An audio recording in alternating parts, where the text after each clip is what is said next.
Members, good morning. Good morning. 1 minute to kick off. I'm told we're live, actually. I'll give it a minute until we get to 10 o'clock, though.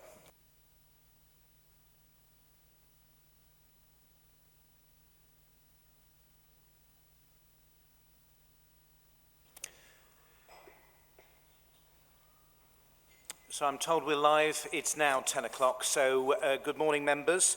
Today is Monday, the 31st of January 2022. It is 10 a.m. Welcome to the County Council Chamber for this meeting of Staffordshire's Health and Care Overview and Scrutiny Committee. I am your Chair, County Councillor Jeremy Pert. May I remind committee that today's meeting is being recorded, and for those who want it, to watch it back, the recording can be found on the County Council's website. The meeting is also being beamed live for people to be involved and will cut off 20 seconds after the equipment has stopped. All voting committee members are in the chamber in person this morning, and thank you all for braving the elements and getting here. So thank you for that. And then there is a variety of people who are attending virtually and in person as our guests. We will introduce them as we get to the relevant sessions. This is the first meeting of the new year and the first meeting for 6 weeks. So I hope that you're thoroughly refreshed and raring to go. Thank you. Can I also thank our guests for their input in terms of the papers and the presentations? And can I ask our presenters this morning to restrict their comments to no more than 10 minutes, please? We're going to be fairly tight on time, so I'd like to try and use every opportunity to use the time we have available for scrutiny and evidence gathering. Second of all, I'd ask committee just to focus in on tangible outcomes for the residents of Staffordshire. Before we start, I'd like just to say one thing which relates to COVID. Many of us have lived through the restrictions over the last couple of years and been affected by them. And obviously the latest variant, the Omicron variant, has in effect, hopefully we've seen the peak of that now, and we will learn more about that as we go through today's agenda. And as we've moved back to Plan A, but we should not be lulled into a false sense of security, in my view, and think that the pandemic is over. We should, however, in passing, thank all of our health and social care teams who have done an amazing job over the last few months and last couple of years, but particularly in terms of delivering the booster rollout across Staffordshire. Often without much let-up, often working weekends, and when they haven't been on shift. So I thank them for that. However, the NHS locally and nationally is in a difficult place, so the more people we can keep out of hospital for whatever reason, the better it will be for the overall system, as there is no slack. But there is light at the end of the tunnel, so if we can get through to spring. So we need to work doubly hard, in my view, to get as many people, as many of the most vulnerable, vaccinated, and also the hard-to-reach groups. And I would encourage members to take the opportunity just to re-engage with those vulnerable and hard-to-reach groups so we can just get as many vaccinated as possible. Okay, that's my comments for this morning. Shall we get going? First of all, apologies. Thank you, Chair. Apologies from Councillors Ian Wilkes, Barbara Hughes and Colin Wildman. And in the room today, substitutions from Councillor Tony Holmes for Barbara Hughes and Councillor Julie Cooper for Ian Wilkes. Thank you. Thank you, Tony. Julie, you are both welcome. Thank you for joining us this morning. Declarations of interest, Anne Edgeler. Thank you, Chairman. Yes, I'd like to declare I'm the partner governor on the MP FT, I always get it wrong way around, from the County Council. Thank you. Thank you. And can I just confirm we are quorate? There's a variety of members in the room, so I think we are. Thank you. Let's move on to item 3 on that basis. The minutes of the meetings held on the 29th of November and also on the 13th of December. There's a fair few pages in here. I'm not inclined to go through them page by page for accuracy unless someone feels that we need to. So on that basis, shall we just take the minutes of the 29th of November? Are they a true and accurate record? I've got a proposer from Keith and a seconder from Richard. So are we in favour of that? Thank you. Matters arising, I'm not aware of any matters arising that aren't covered by today's agenda. So in which case, let's move swiftly on to the 13th of December. Are they a true and accurate record?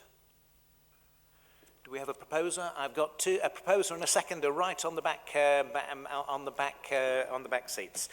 So thank you for that. Are we all in agreement? Thank you. Okay.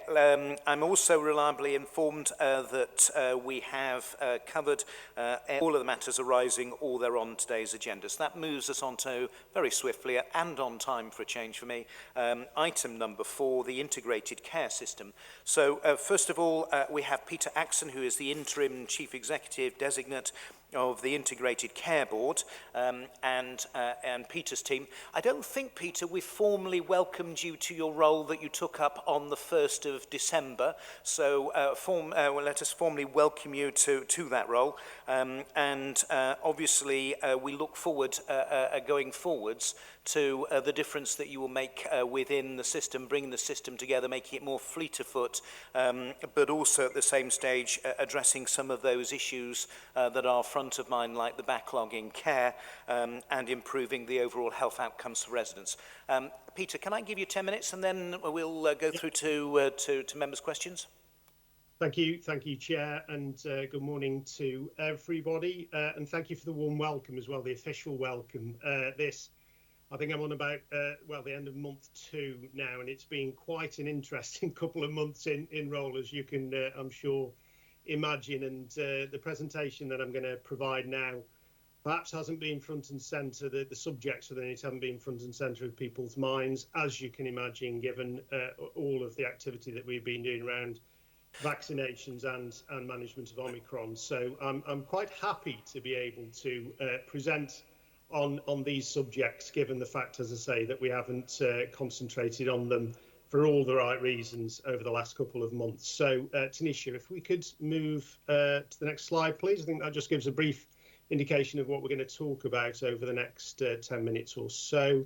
I think the last conversation that occurred, I think with the Health and Wellbeing Board actually at Staffs a couple of months ago, I perhaps missed a trick in terms of the opportunity to talk about the development of the ICP, which is a particular focal point, I think, for conversations with local authorities across the land, and of course in Staffordshire as well. So I will discuss that as I go through the presentation, but also a little bit around timelines and revisions to timelines given national directives received recently. So pop to the next slide, please, Tanisha. And on that point, as you'll read on this slide and be well aware, I'm sure, by now, what we have received, I think on the 24th of December, it was an early Christmas present, was an extension to the timeline for the legal creation of the ICS. So previously, as you'll be aware, the 1st of April was the planned legal start date for the ICS. That has now moved to the 1st of July. For all of the right reasons, as I mentioned a moment ago, of course, at the moment we're dealing with the next wave of the pandemic still, and the pressures and the backlogs that the Chair mentioned a moment ago are very significant. What are we using the extended time period for? Well, the 3 months, April, May and June. What we would like to do, although this will be a challenge, is to continue effectively with the original timeline and the activity up to the 31st of March. So where possible, have all of the documentation, paperwork, due diligence activity, and design work associated with the ICS in place for the 1st of April, with the objective to, as best we can then, use that 3-month extension to operate in shadow form as fully as we can, to test out the effectiveness of the design aspects of the ICS through that 3-month period, with the objective, of course, of landing then on the 1st of July with a tested, evaluated, watertight model that we can then progress through the year with. So So it's a fantastic opportunity, I think, for us to use that 3-month extension in a way that perhaps previously we wouldn't have had, to ensure that on the 1st of July we have a robust and effective ICS mechanism in place, arrangement in place. Okay, next slide, please, Tanisha. So these are a few of the key milestones that hopefully, again, some of you will be aware we've achieved, ranging from the interim appointment of myself made back in October, November time, all the way through to the most recent set of appointments, which were to put in place 5 non-executive directors of the ICB. They were appointed only a few weeks ago. Delighted to say that we've got quite a diverse group of non-executives, both in terms of geography, experience, knowledge, and local authority knowledge and skills as well, which I think is hugely important and very welcome. So those non-executives are starting as soon as practically possible.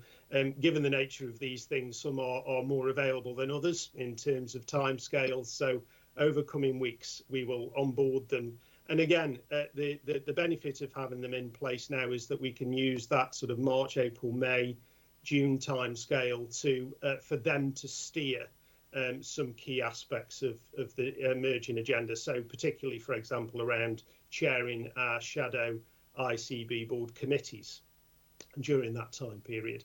And the other piece to note is that you'll see at the bottom there, we are now in the process of recruiting the executives, so people for me to work with more directly. That process is going to take us through to mid-March. You know, you've got to be very careful with these things. You can't rush them, whilst at the same time there is, of course, a level of urgency to make sure that we have the capacity to move the ICB forward in executive and non-executive terms as soon as practically possible. So that process is now underway, and those adverts for 4 executives of the ICB is out nationally. Okay, next slide, please, Tanisha.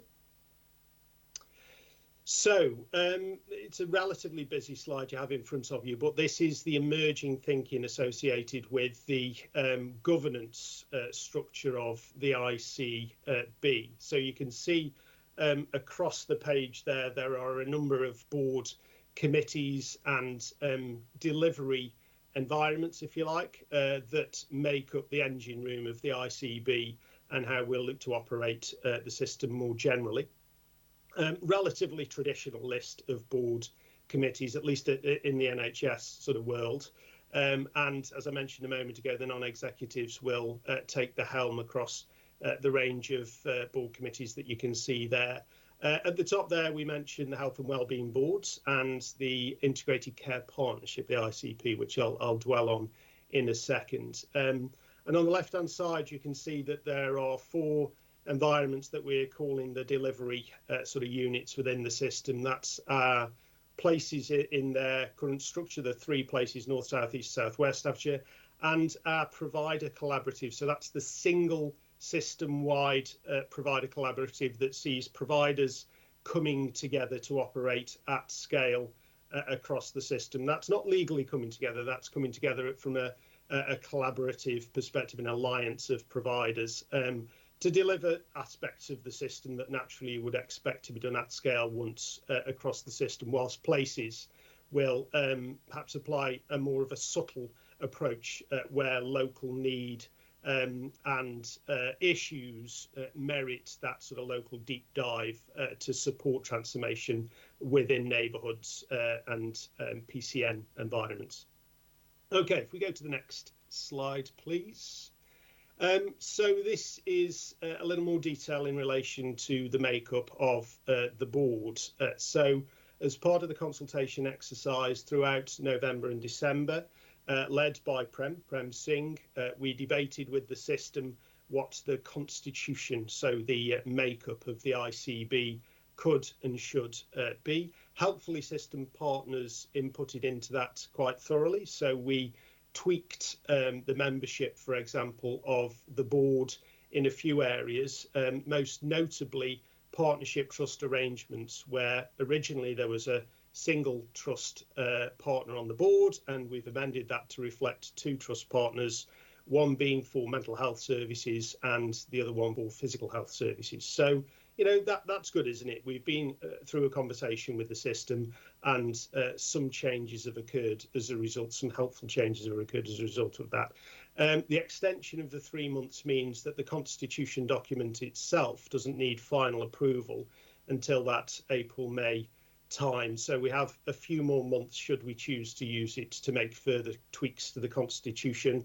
The stuff in front of you perhaps is the most important aspects of the constitution. Other aspects are, I suppose, although important, are relatively dry, more governance sort of orientated bits and pieces on how committees will operate, manage, run, etc.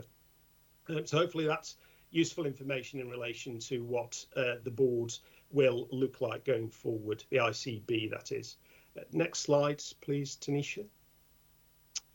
So this is a little bit of a description of the nature of that ICB, Integrated Care Board. The important point being it is a unitary board. So although it is a little bit different perhaps to what particularly NHS provider trust boards have, how they have operated in the past, the membership piece being the key difference, we still expect it to operate as a unitary board. So joint accountability, joint responsibility for those individuals that that are members of the board, whether that be partner members, GP membership, local authority, NHS trust, or of course the executive and non-executive members on the board. So that's an important point in terms of what responsibility and accountability each individual will be required to have and hold as they sit on that board going forward.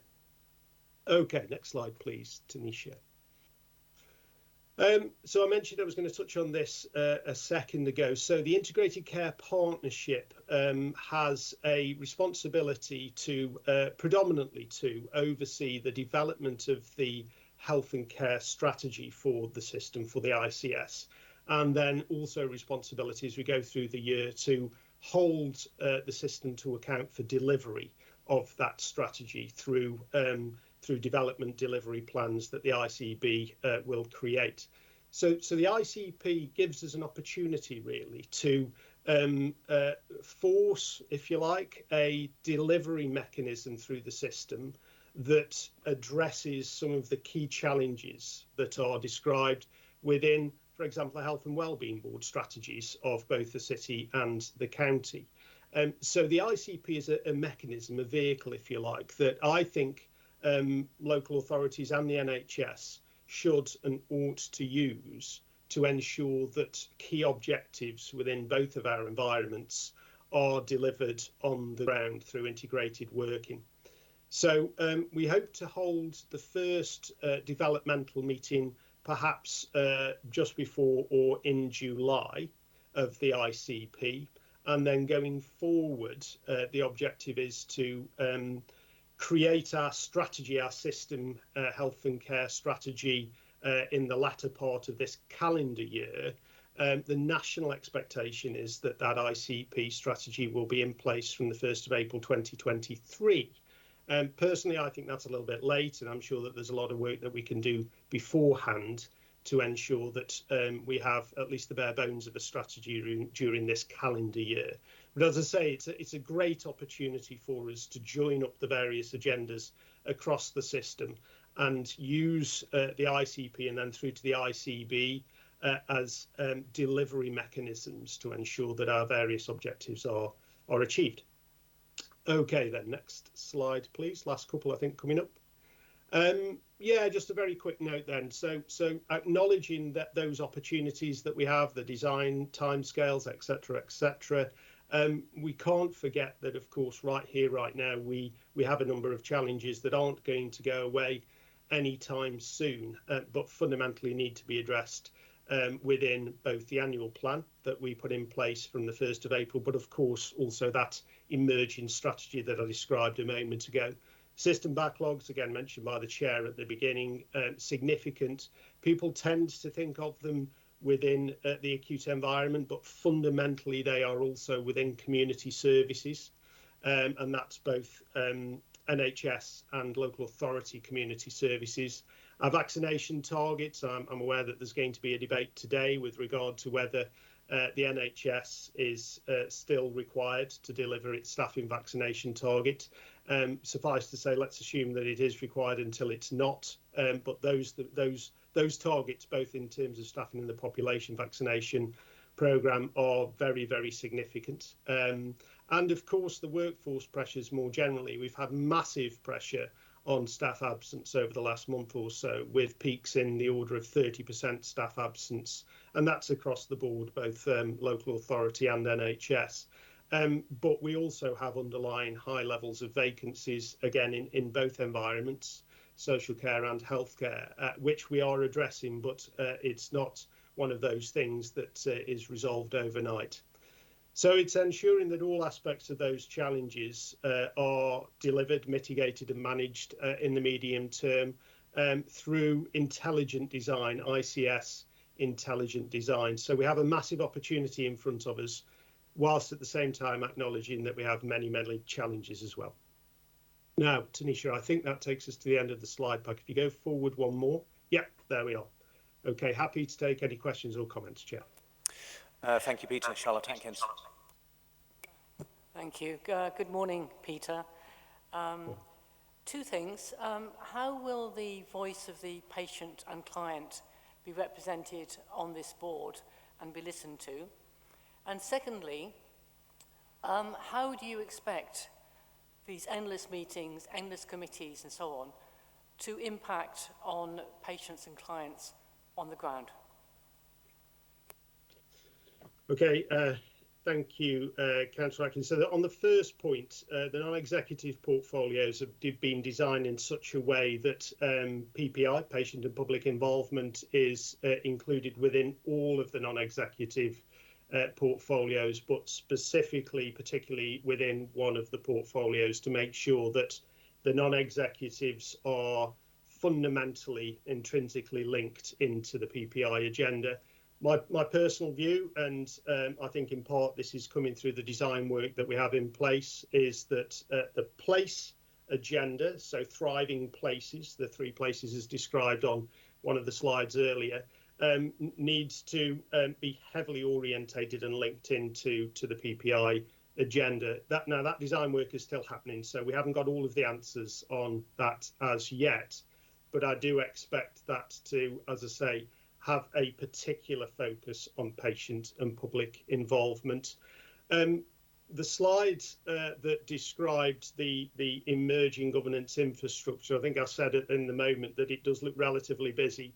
My ambition is that the meetings, the number of meetings that the NHS has within the system more generally is streamlined, it's condensed down. So I don't have a specific number that I could put against it, but my hope and expectation is that more generally the number of meetings that occur within the system, whether that be multi-agency meetings or NHS only meetings, will be significantly reduced. And I think in part that's been achieved and starting to be seen through the interface relationship between the ICB and providers. So trying to keep a small number, discrete number of meetings where the ICB interfaces and does business with provider partners. So that's the ambition, that we'll significantly reduce the number of meetings and not have a meeting for the sake of it. I think in part the system has developed over recent years in quite an organic way,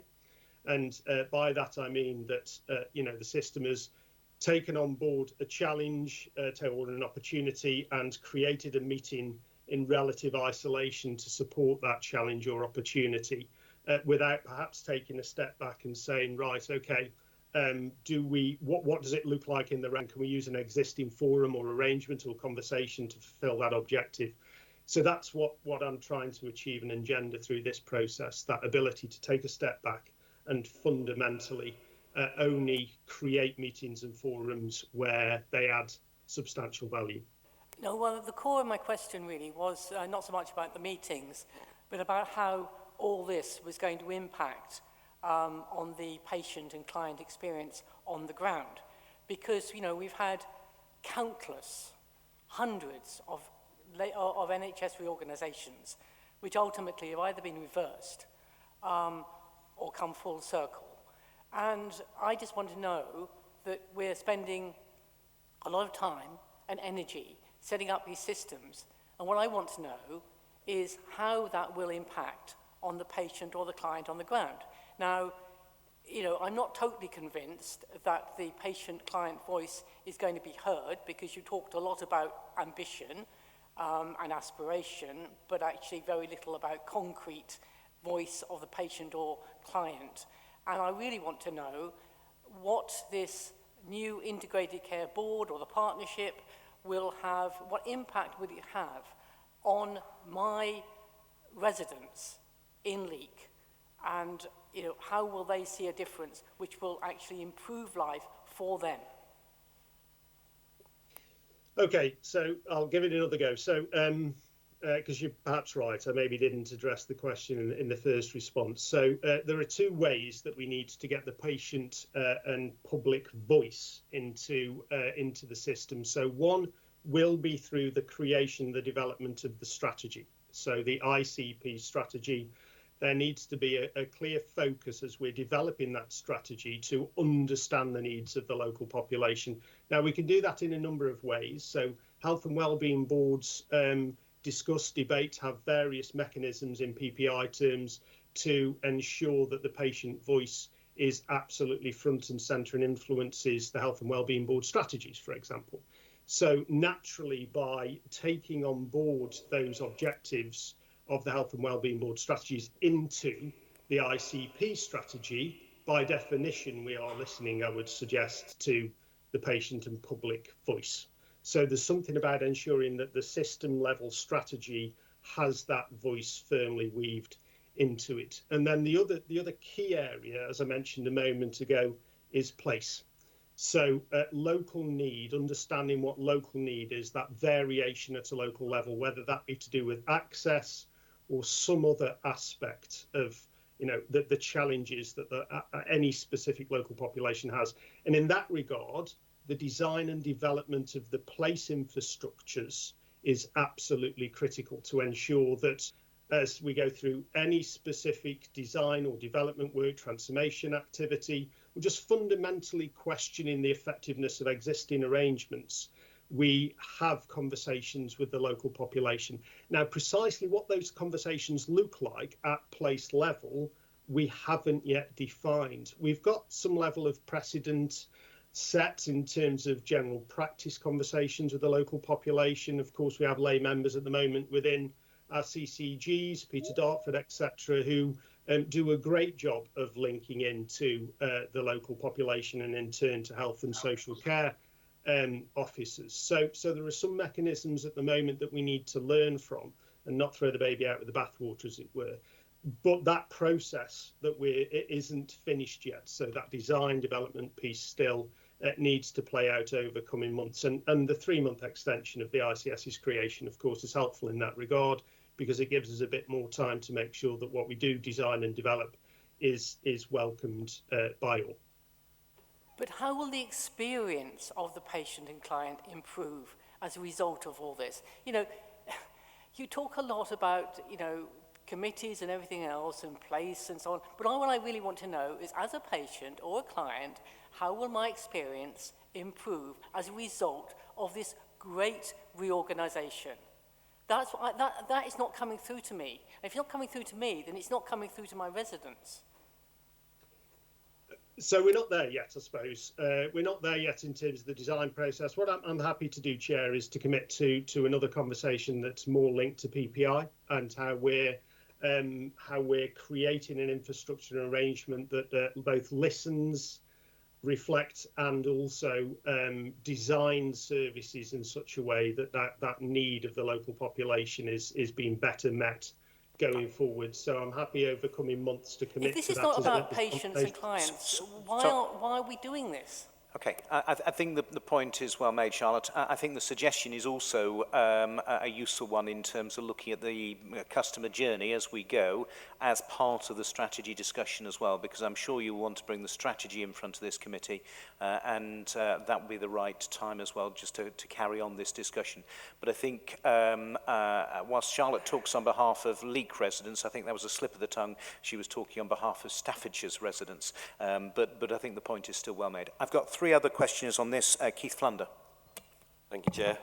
Sort of following on a little bit from what Charlotte was saying, slightly concerned at the moment that you're developing a strategy, and I can't see any sort of consultation either with ourselves, although we're bringing it back. It's almost, I think, bringing the strategy back to us as a finished product is probably a bit too late, and I'm hoping that the Cabinet and others will be involved in some idea of putting together a strategy that makes sense to both this county, its members, and the people that we represent.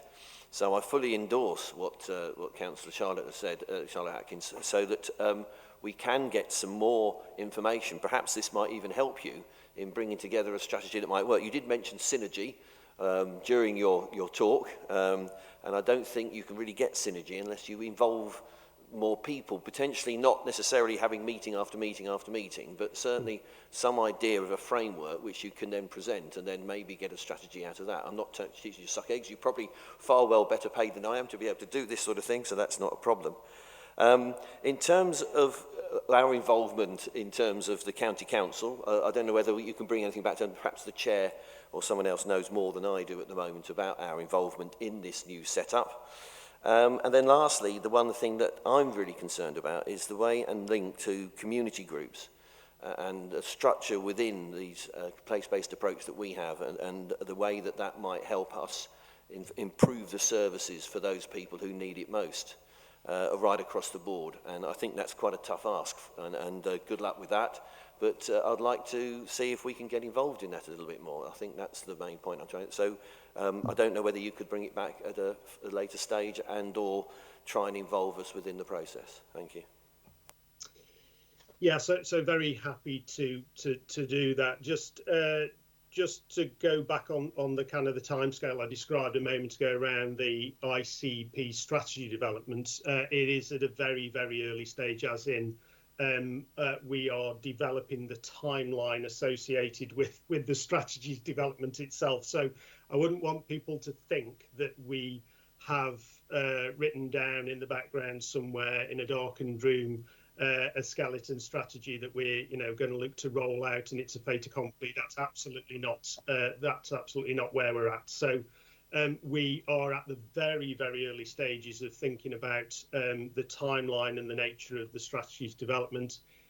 Involvement of both local authorities, councillors, the web of sort of intelligence gathering mechanisms that you and the city have is fantastic. A few months ago, I had a chat with Richard Harlin about that, and it was an incredibly enlightening conversation. So I'm aware of that, I understand that, and I'd be rather foolhardy, wouldn't I, not to allow the strategy to benefit from that. So happy to bring whatever people feel would be beneficial in terms of an understanding of progress, but also a two-way conversation so that we benefit from your skills and knowledge and the wider local authority networks as we develop that strategy.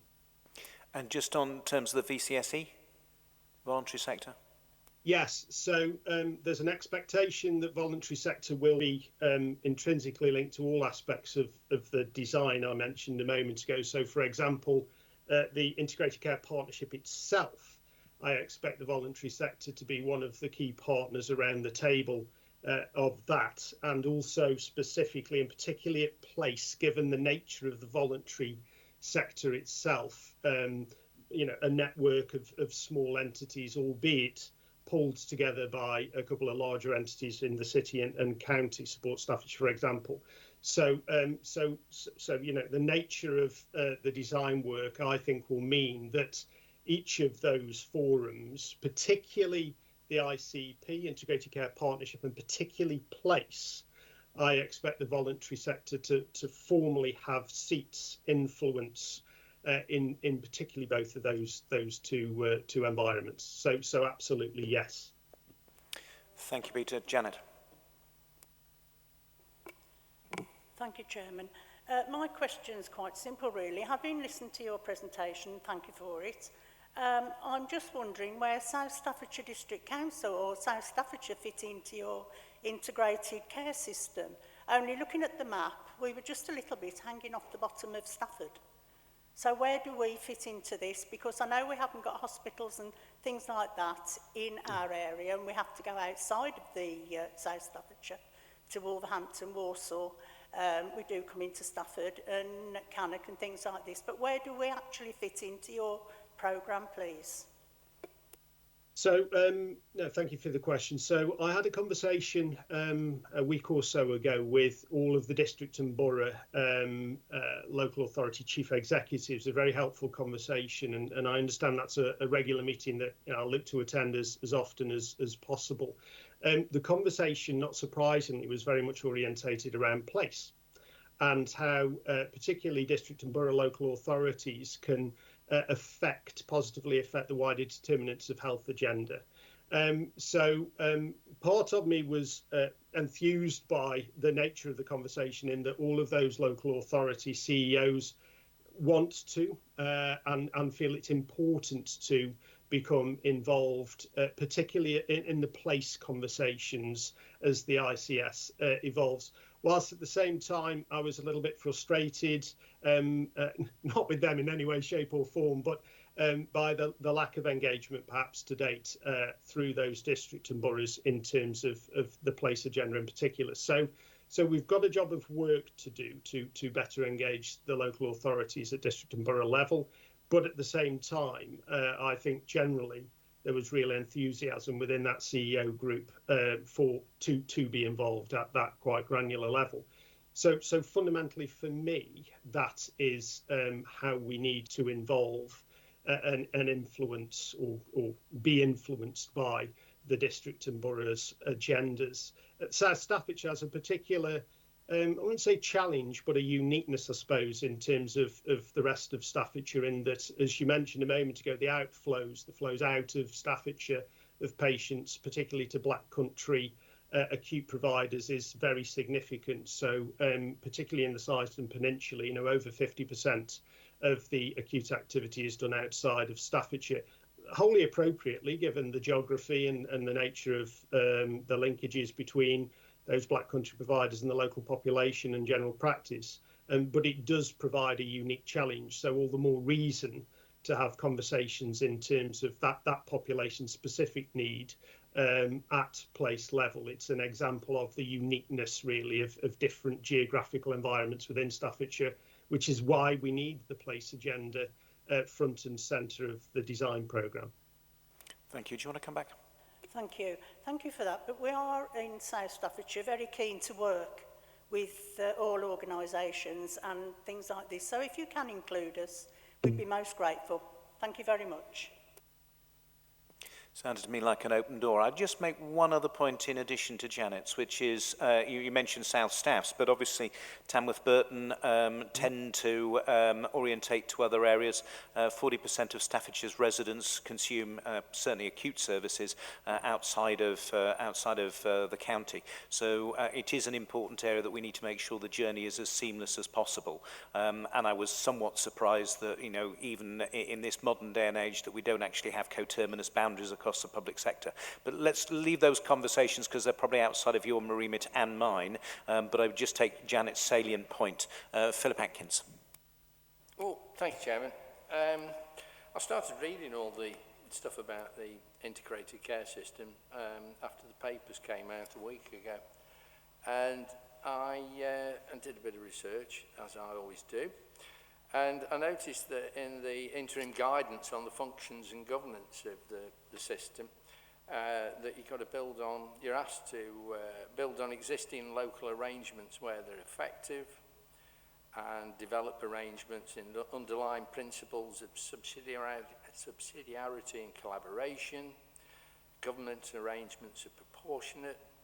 It also goes on about the document about trying to mitigate conflicts of interest or disagreements about where you're going to, because you will have them, no doubt about that, because the county, Stoke, Staffordshire, you've already heard about South Staffordshire and Burton, there's very much different there. And learning from the stuff that we've been doing at the County Council, form follows function, bureaucracy should be minimised, accountabilities are clear and balanced, and the principle of subsidiarity is upheld.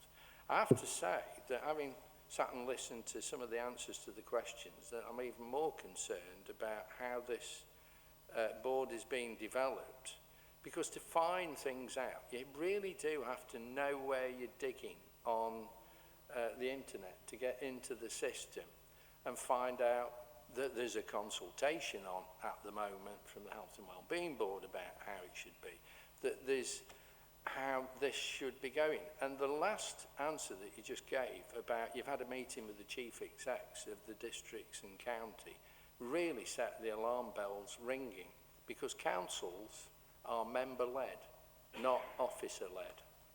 Also, the NHS and local government have got 2 or 3 really big differences about, and I don't know how you're going to come across this. One is that you go from year to year on your accounts. We have to have a medium-term financial strategy that means that we balance it out over 3 years. Also, that when we were doing the STP, and there's a lot of jargon here, when I heard PPE, I thought, is that a means of buying a car? I don't know. There's the Sustainable Transformation Plan, the biggest problem that we faced 4 or 5 years ago, and 6 years ago, and I don't think it's changed, is that NHS staff are paid more than our staff when they go down that drive, but our staff have got a better pension scheme than your staff. Oh, and by the way, in the paper yesterday, our local government pension scheme is going to start paying for infrastructure, apparently. As chairman of the pension panel, I find that really interesting. No fiduciary duty there, but I digress, Chairman.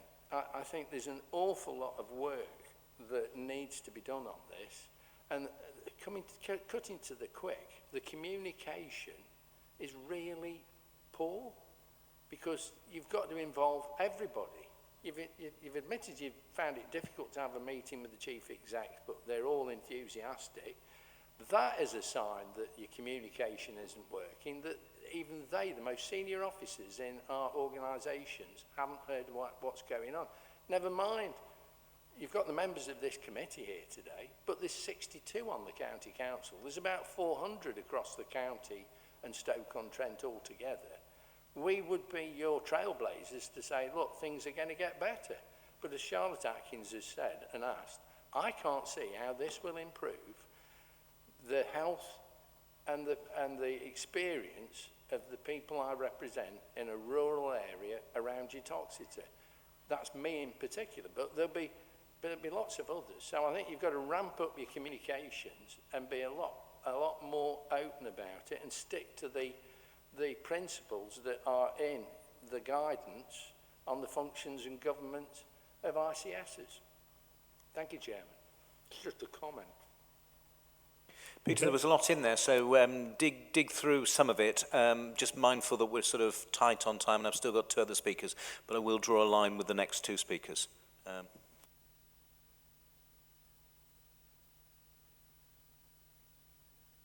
Sorry, I'll come back then, just very briefly. So I agree entirely. So I took up post on the 1st of December, and as I mentioned at the start of the conversation with you all, essentially the vaccination programme that was ramped up shortly after that, and of course Omicron and the pressures with that, have meant that much of the work that I would have liked to have done during December and January on this, including communication, etc., has rightly so gone by the wayside, because we've put all of our energies and efforts in to mitigate the third wave. So I take that on board. I support that, and now I'm able, hopefully, to spend a little more time on this. Then I'll make sure that the communication piece, as best we can, is done in an effective way, including using the mechanisms that I've already mentioned around, the great mechanisms that local authorities have in terms of local communication routes down and through to the population. So it's acknowledged, it's accepted, and let's see what we can do. And absolutely, if people feel over coming days, weeks and months that we're not effectively communicating, consulting, discussing, debating with the local populations as we need to, please don't wait for an overview and scrutiny committee. Please do contact me directly. If you don't have my email address, I'm sure we can get that distributed by Debbie. If that's something that would help, then I'm absolutely amenable and supportive of that. Thank you. I think probably it is something we'll reflect on later in terms of work programme and decide how we follow up. And Angela. Thank you very much, Chairman, and good morning, Peter, and thank you for your presentation. There's just one quick question. There's lots of good work being done out there in the community with the patient participation group. Will they be coming on board with this, and where do they fit into this new organisation? Thank you.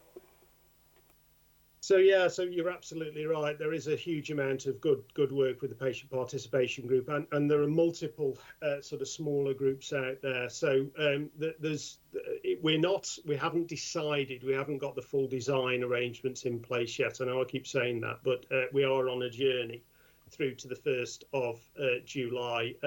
So essentially, I think what I've heard loud and clear today is that PPI, voluntary sector, absolutely needs to be front and centre, which collectively we will accept. But I think it's right that until you are all happy with our description of what that looks like, then we need to keep going at it. So I'll take all of that away and make sure that over coming months we furnish you with the information that you need with regard to how that patient and public involvement piece is intrinsically linked into the design of the ICS. Julie. Thank you very much for your... I'm Councillor Cooper, Vice Chair of Health Scrutiny for the Borough. One question is, could you please send a copy of your slides to the Borough, please? I'd be very grateful for them to get to see them. Secondly, I'd like to thank the NHS for all the hard work they've done on vaccination, because we're one of the top ones and we're quite grateful for that. Number 3, I've sat on so many health scrutiny meetings and I've heard of so many little reports that have come through saying these groups can do this, these groups can do that, these groups can do this, that and the other. A lot of them haven't come up. The last one I sat on said, oh, we will produce this, we will do that. It's brilliant, as I've always said, it's brilliant on paper. Can we please see it put into action? Because this is the people we're talking about. Take on note. Don't just sit and listen like a lot of people just say, oh, well, this is what we want to hear. Please take note of what the people are saying. Don't just say, oh, well, yeah, okay, we'll listen to that. We don't want that bit. Everything's got to be taken into consideration. Thank you. I think that was a statement of positivity. Can we just bring in Rosie Claymore, and then Peter, if you just want to wrap up once you've heard Rosie. Yes, thank you, Chair, and thank you, Peter, for that presentation. I've sat and listened to particularly people concerned about what is going to happen with the local areas. You mentioned that South Stafford is unique. Actually, it isn't unique. Tamworth has a similar sort of situation where we go out to other authorities. And it's a simple question, really. Will the length of time that you're proposing to extend this, will you have enough time to actually look at those concerns? Sorry, could I just come back? Look at those concerns. Sorry, what concerns are those? Concerns of local residents, or apologies? I think there was 2 concerns. One was timescaled, whether you'd have enough time to make hit the ground running day one, and I think the other one was the concerns of local residents, which in part you've sort of covered and are going to come back on. Yes, absolutely. Yeah. Thank you, Chair. Okay, super. Apologies. Yeah. So yeah, there's the legal requirements to have certain aspects in place, board, constitution, etc. as of the 1st of July is obviously something that we're working hard to achieve. Some of that requires substantial consultations, so the constitution itself, the makeup of the board, etc., which we're in the process of doing. And other aspects are quite technical, bureaucratic things like standing orders, standing financial instructions, etc., which we're working on in the background. So the creation of the legal creation of the entity on the 1st of July is well in hand. So that's the technical aspect, though, isn't it? The more important bit, arguably, which is the creation of an arrangement that is better than what's been before and fundamentally addresses the 4 key ambitions of an ICS, is going to continue to evolve, I would imagine, for an extended period of time. So we won't, I suspect, have the perfect model and arrangement in place with all of the capacity and capability required to deliver that on the 1st of July. I suspect that's just simply a reality. But we've got to have an ambition, haven't we, of having as much of that in place from the 1st of July, and noting the need to kind of wrap up the conversation, perhaps, and Chair, you mentioned that I could do that in a moment. Well, perhaps if I just sort of add now that clearly I've heard today the importance of some key aspects of that design process and arrangements going forward have to be front and centre, and you collectively need assurance that that is the case, and that's absolutely fair enough. So I'll endeavour to make sure that when we come back to the overview and scrutiny committee, we bring with us narrative, sufficient detail to, as best we can, give you that confidence, give you that assurance that that patient and public voice is weaved into all aspects of evaluation and service delivery and transformation going forward. Thank you, Peter. Let me bring that item to a close, if I can. Can I thank you, Peter, for coming for what will be the first of many, I think, sessions. I guess, wearing my rose-coloured spectacles, that actually I think there was a desire to see tangible change and to see an improvement for our residents. And I think most of the conversation revolved around those bits. A focus on how the customer journey will be better, how the customer voice will be taken into account, how the geography and difficulty of the geography that is Staffordshire can be leveraged so it's a benefit, and also how we involve the VCSE. So I think if you take those away and we have further conversations in terms of an input to the customer journey and strategy, I think that's probably where committee sits. But otherwise, thank you for this morning's starter on ICS. I'm pleased we didn't speak too much about structure, because I don't think anyone's interested in structure. Everyone's interested in what it delivers for our residents. So thank you for that. Thank you.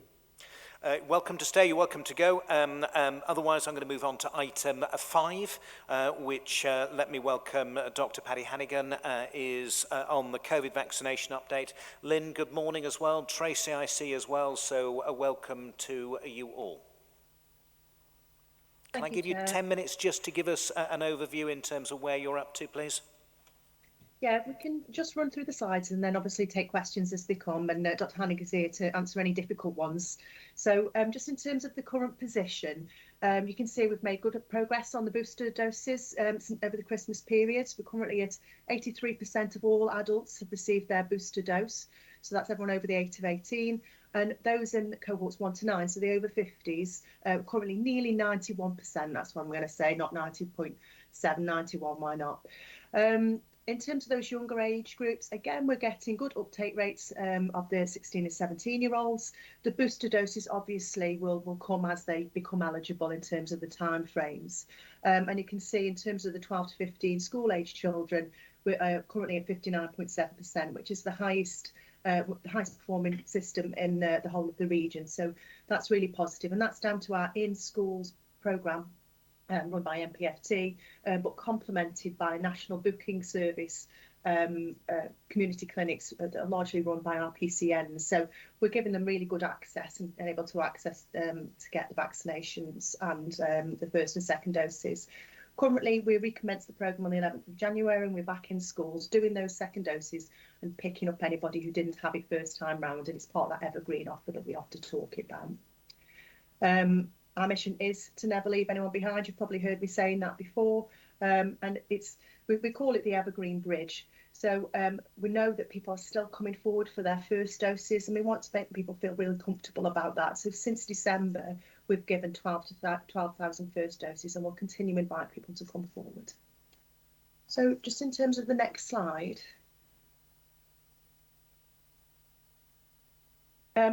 this is just factual information. It is quite a complex programme now in terms of eligibility, the number of doses, when people should have their second dose and boosters, particularly around the immunosuppressed. We know that identifying people who are in that category can be quite variable.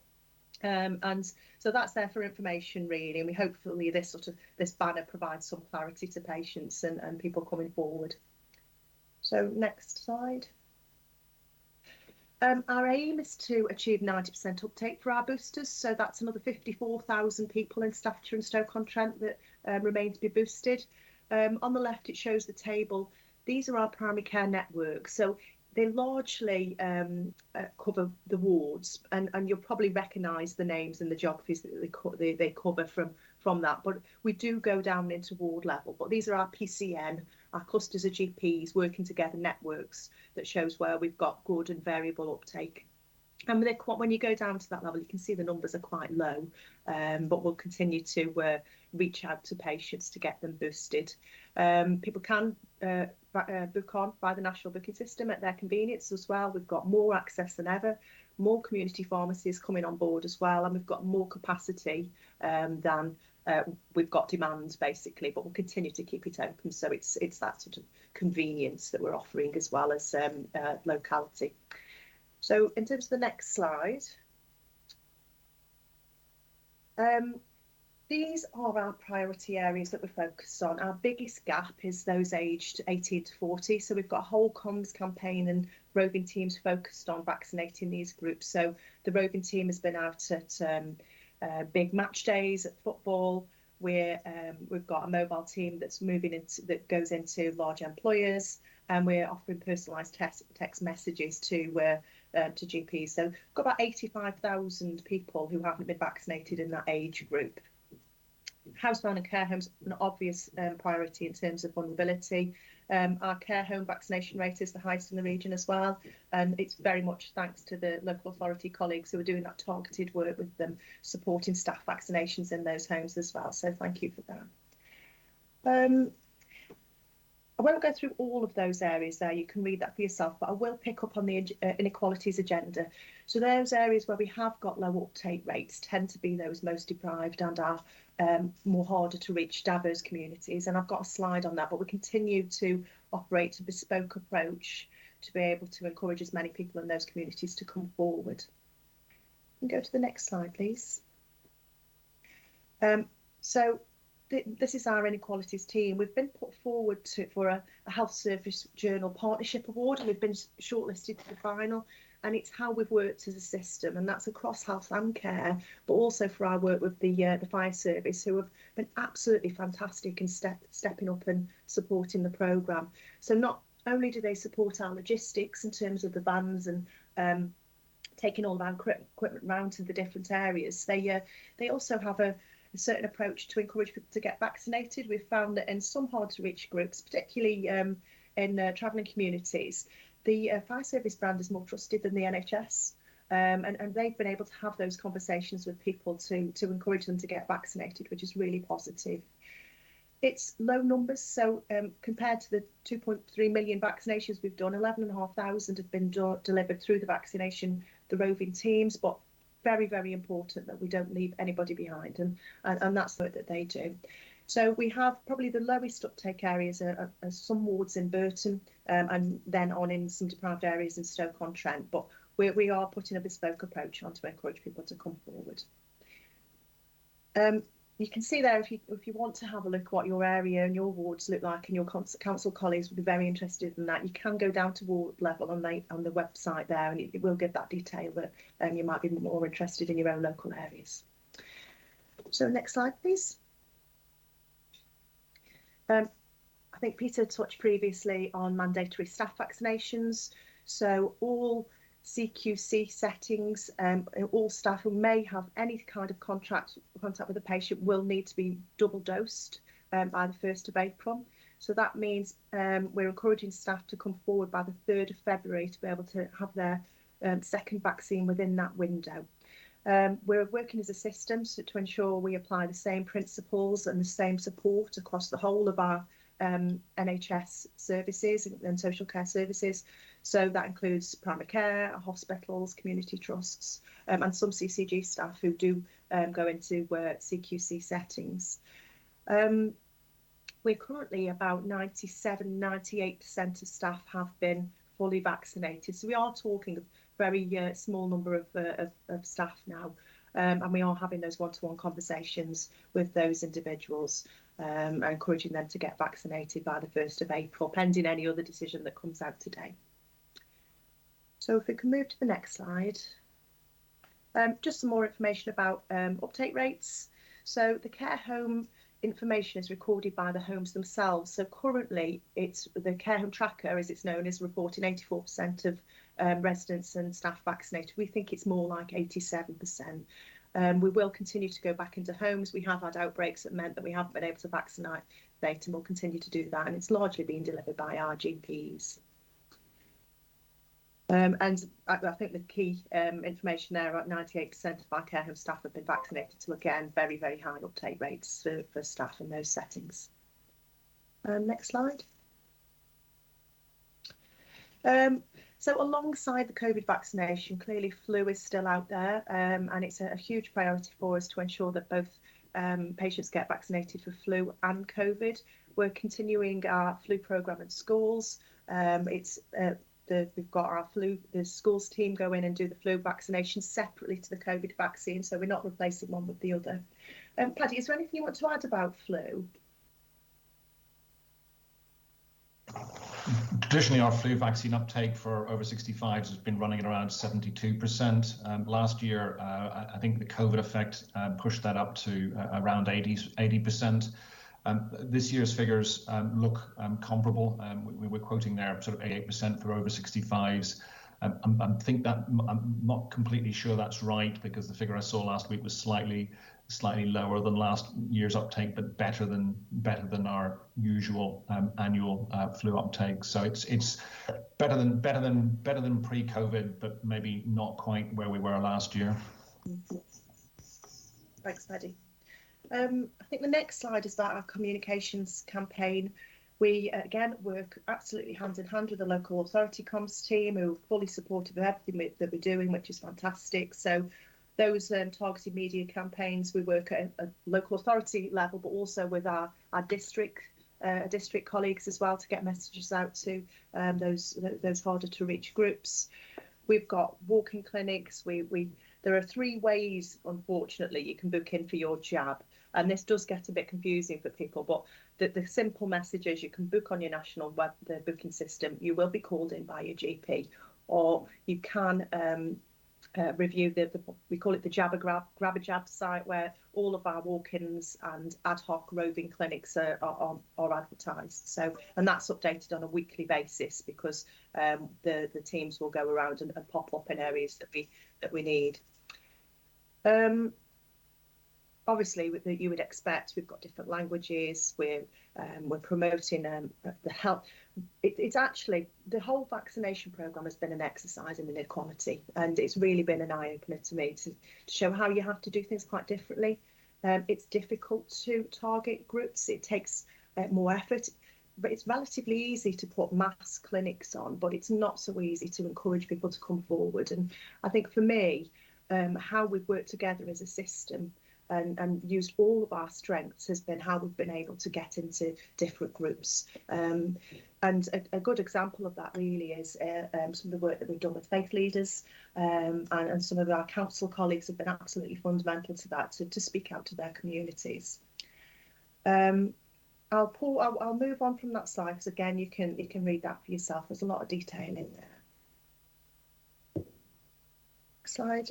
Okay, so yeah, I'm trying to keep to time and bring that back. So I'll have to take any questions, both myself or Paddy. Thank you, Lynn. Appreciate that. And if we could get a copy of the slides, we will circulate those around committee members, and that will be for all slides that are received in the day. So they will be available to you. Keith Flunder. Thank you, Chair. Can I just say thank you for the presentation and for all the ongoing updates, but very much appreciated by everyone at my end when I forward on all the information onto various councils and everyone else and groups within my area. I have, however, been asked at a few parish council meetings and some town council meetings as well, that there's no walk-in centres at the moment, or hasn't been since the middle of December in Staffordshire Moorlands. And there's some of the members of the committees and parish and town councils I go to who are concerned particularly about elderly people who can't travel over to Stoke and other areas like that, or find it difficult to travel over there to get their booster jabs. That's one of the reasons why I'm asking if that could be done. We'll certainly help out. I'm sure that other members here today from the same Moorlands District Council area will promote the walk-in centres, etc. I know the one at Leek Hospital was very successful when it was taking place. So if you could do that, and potentially, and this I don't know whether this is possible or not, but weekends are more appropriate, particularly for the younger age group, the children who have missed at school, their parents who might be working find it easier to get to the vaccination centres if one could be arranged at the weekend. So it's a straightforward question, and I hope you can come back to me on that one. Thank you. Lynn? Thank you, Councillor. The reason I'm looking to my left is I'm just looking at the uptake rates for Leek and Biddle, because I think it's the second highest uptake for boosters in the whole of the county. What we do with the roving teams is target those areas with lower uptake. So it's a small team with limited resource. So we do target the clinics where it's needed most. That said, we do have 7-day coverage. That's I think we've got community pharmacists in Leek Town itself. That's bookable in the national booking system. So if you want me to look at specifically around Leek, I can go away and do that. But we have got very high uptake in that particular PCN area. Yeah, but certainly, I appreciate there's still people who want to come forward. So I've only asked the question on behalf of others because they're not too sure about what's going on. And I think the last time you had a walk-in centre was at the health centre in Biddulph, actually.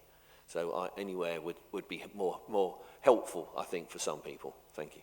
Okay. Thank you. Can I just use Chair's licence very briefly? It's sort of an allied area. First of all, I noticed that some of the PCNs are switching over at the moment. It just may be the people running them. Could you please pass on this committee's thanks for the work that those PCNs and people operating those locations have undertaken over the last 12 or 18 months. I know it's been non-stop for some, so if you can pass on our thanks, first of all. And second of all, I've raised this separately, privately, which is, can we think about how we communicate those changes if there is a change to a physical location? If there is no change to physical location, you know, to people attending, it makes no real difference. But it's for those where the locations change. I think Brood was one of them, and I would try and encourage as wide a communication as possible, just to make sure that that people do go when they want to go to the right location. Let me just move on in terms of questions. Jill Hood. Thank you, Chair. Thank you for your presentation, Lynn. I'm going to raise a similar question to you that my colleague, Councillor Flunder, has just raised. Way back when, last year, I asked Johnny McMahon if it was possible to have a walk-in centre in Stone. And he wrote to me and gave me a number of reasons, quite reasonable reasons, why not. The next thing I hear, we have a walk-in centre, and I use the word walk-in very loosely, in Stone, which was the Pyre Hill Fire Station. Now, anyone who lives in Stone knows that there is no way that you can walk to the fire station. So we're already under tremendous strain with volunteer numbers. I myself volunteer, I run people to hospitals, doctors' appointments, vaccinations. So that excluded quite a number of people from easily being able to go and walk in. Children most certainly wouldn't be able to walk along the A34 and all the way up to the top of the hill to the Pyre Hill Fire Station. So I felt disappointed that you hadn't contacted me. I could have put forward a number of large centres in the town centre that could have been used. So I'm asking Lynn, if you do feel the need for a walk-in centre again, because I see that Stafford has not had a good uptake in numbers. If you get in touch with me, as the member for Stone Urban, I will quite happily arrange for you to have a walk-in centre within the town. Thank you, Lynn. Thank you for that. If I just may respond to the rationale behind that. So on the 12th of December, it was a Sunday, I was called to a regional call to say Boris would be making announcements that night to roll out the booster programme to the rest of the adult population by New Year's Eve. So we've probably had about 2 weeks to deliver around 250,000 vaccines. So the specific reason why the fire station at the HQ was chosen was for that more mobile population for the whole of Staffordshire. We knew it was quite central, but I do appreciate your points in terms of the location not necessarily being available to those people who haven't got cars, because it's certainly not, is it? But yeah, thank you. And at that level, I'm going to draw a halt to the individual locations, because we will be here, because there are 26 across the county. We'll be here all day. And can I make a suggestion that if members have a concern with any location, as Lynn has indicated, you know, the appropriate way to do that is to raise it with Lynn or Paddy. I have always found them very receptive to comments, even if they don't always agree with me. I use the word always. And I hope I will do better this year. Jill, are you happy with that? Let me bring in Julie Butler. Right, thank you very much, Chair. We got anything yet for the younger generation? I mean, when I'm on about younger generation, I mean the children that go to junior school. Is there any way we can actually vaccinate them through a sugar cube or something? Because they're getting the COVID, even though the adults are being boosted and everything else that goes with it, they're still coming home from school, they're catching it, and they're taking it into the family, which is then keeping it up, and it's just going around forever and a day. I mean, we might have low ones, but as soon as the youngsters get them, then that goes back round again. Isn't there something that we can actually get to a point now when we've got to the booster? Isn't there something we can do for the very young that we can actually put on a sugar cube and let them, like we've done for polio and all that, so we can actually get it into the younger generation? So we can actually nip it in the bud, because once it's nipped in the bud, we might get there. Okay. Thank you. Could perhaps ask Paddy to respond about 5 to 11? So the vaccine programme currently goes down to 11-year-olds, so we're doing 11 to 15-year-olds, and as Lynn said, the rates are just under 60% uptake in that cohort, and we're the sort of best in the region, having had a slightly faltering start. We've caught up really well. This week we're starting to offer vaccine for 5 to 11-year-olds who are clinically extremely vulnerable. We think there's sort of around 2,500 children in that category across the county, and they will be receiving an offer of vaccination from this week. And we're anticipating, and the talk is that we will be vaccinating or offering vaccine to all children from 5 to 11, probably around the Easter holidays, sort of end of March into April time, and we're planning for that. And we've been working with our PCN sites to ensure that we've got 100% coverage across the county for that. In terms of vaccine technology and can we make this delivered other than by injection? Not at the moment. The drug companies will undoubtedly be looking at different delivery methods, but at the moment the 5 to 11 vaccine is a slightly different formulation of what we've already got and delivered by injection. We do vaccinate even in our 8, 12 and 16-week primary injections. A number of them are delivered by injection. It very much relates to the type of vaccine, and whilst drug companies may look at it, there may be technological barriers which mean it will still have to be given by injection in that age group. It obviously makes it a little bit more of a trial, a little bit more of an undertaking, but as I say, practices and GPs have been doing this for years and are pretty expert in vaccinating young children and babies. I'm somewhat also mindful that we're being driven by the JCVI as well. Julie, do you want to come back on any of that? I'd just like to say thank you very much that we're actually getting there, nipping it in the bud, because otherwise we're going to keep COVID going round and round in circles. I've got friends, I know that live in Great Yarmouth, but they got COVID, then they had it, the booster, then the children got it, so it's back in the family again now. So everybody's got it twice. So this is why we need it really starting at the young age. We've got the elderly done now. Let's concentrate on the youngsters and get it stopped from the root. Thank you very much for everything else. Janice. Thank you very much, Chair, and thank you again for the information. I would also like to echo what's been said. My original point, Chair, you've already made with your prerogative there about using the information to where PC ends up going over, that information is being put out, and I think that's absolutely critical here.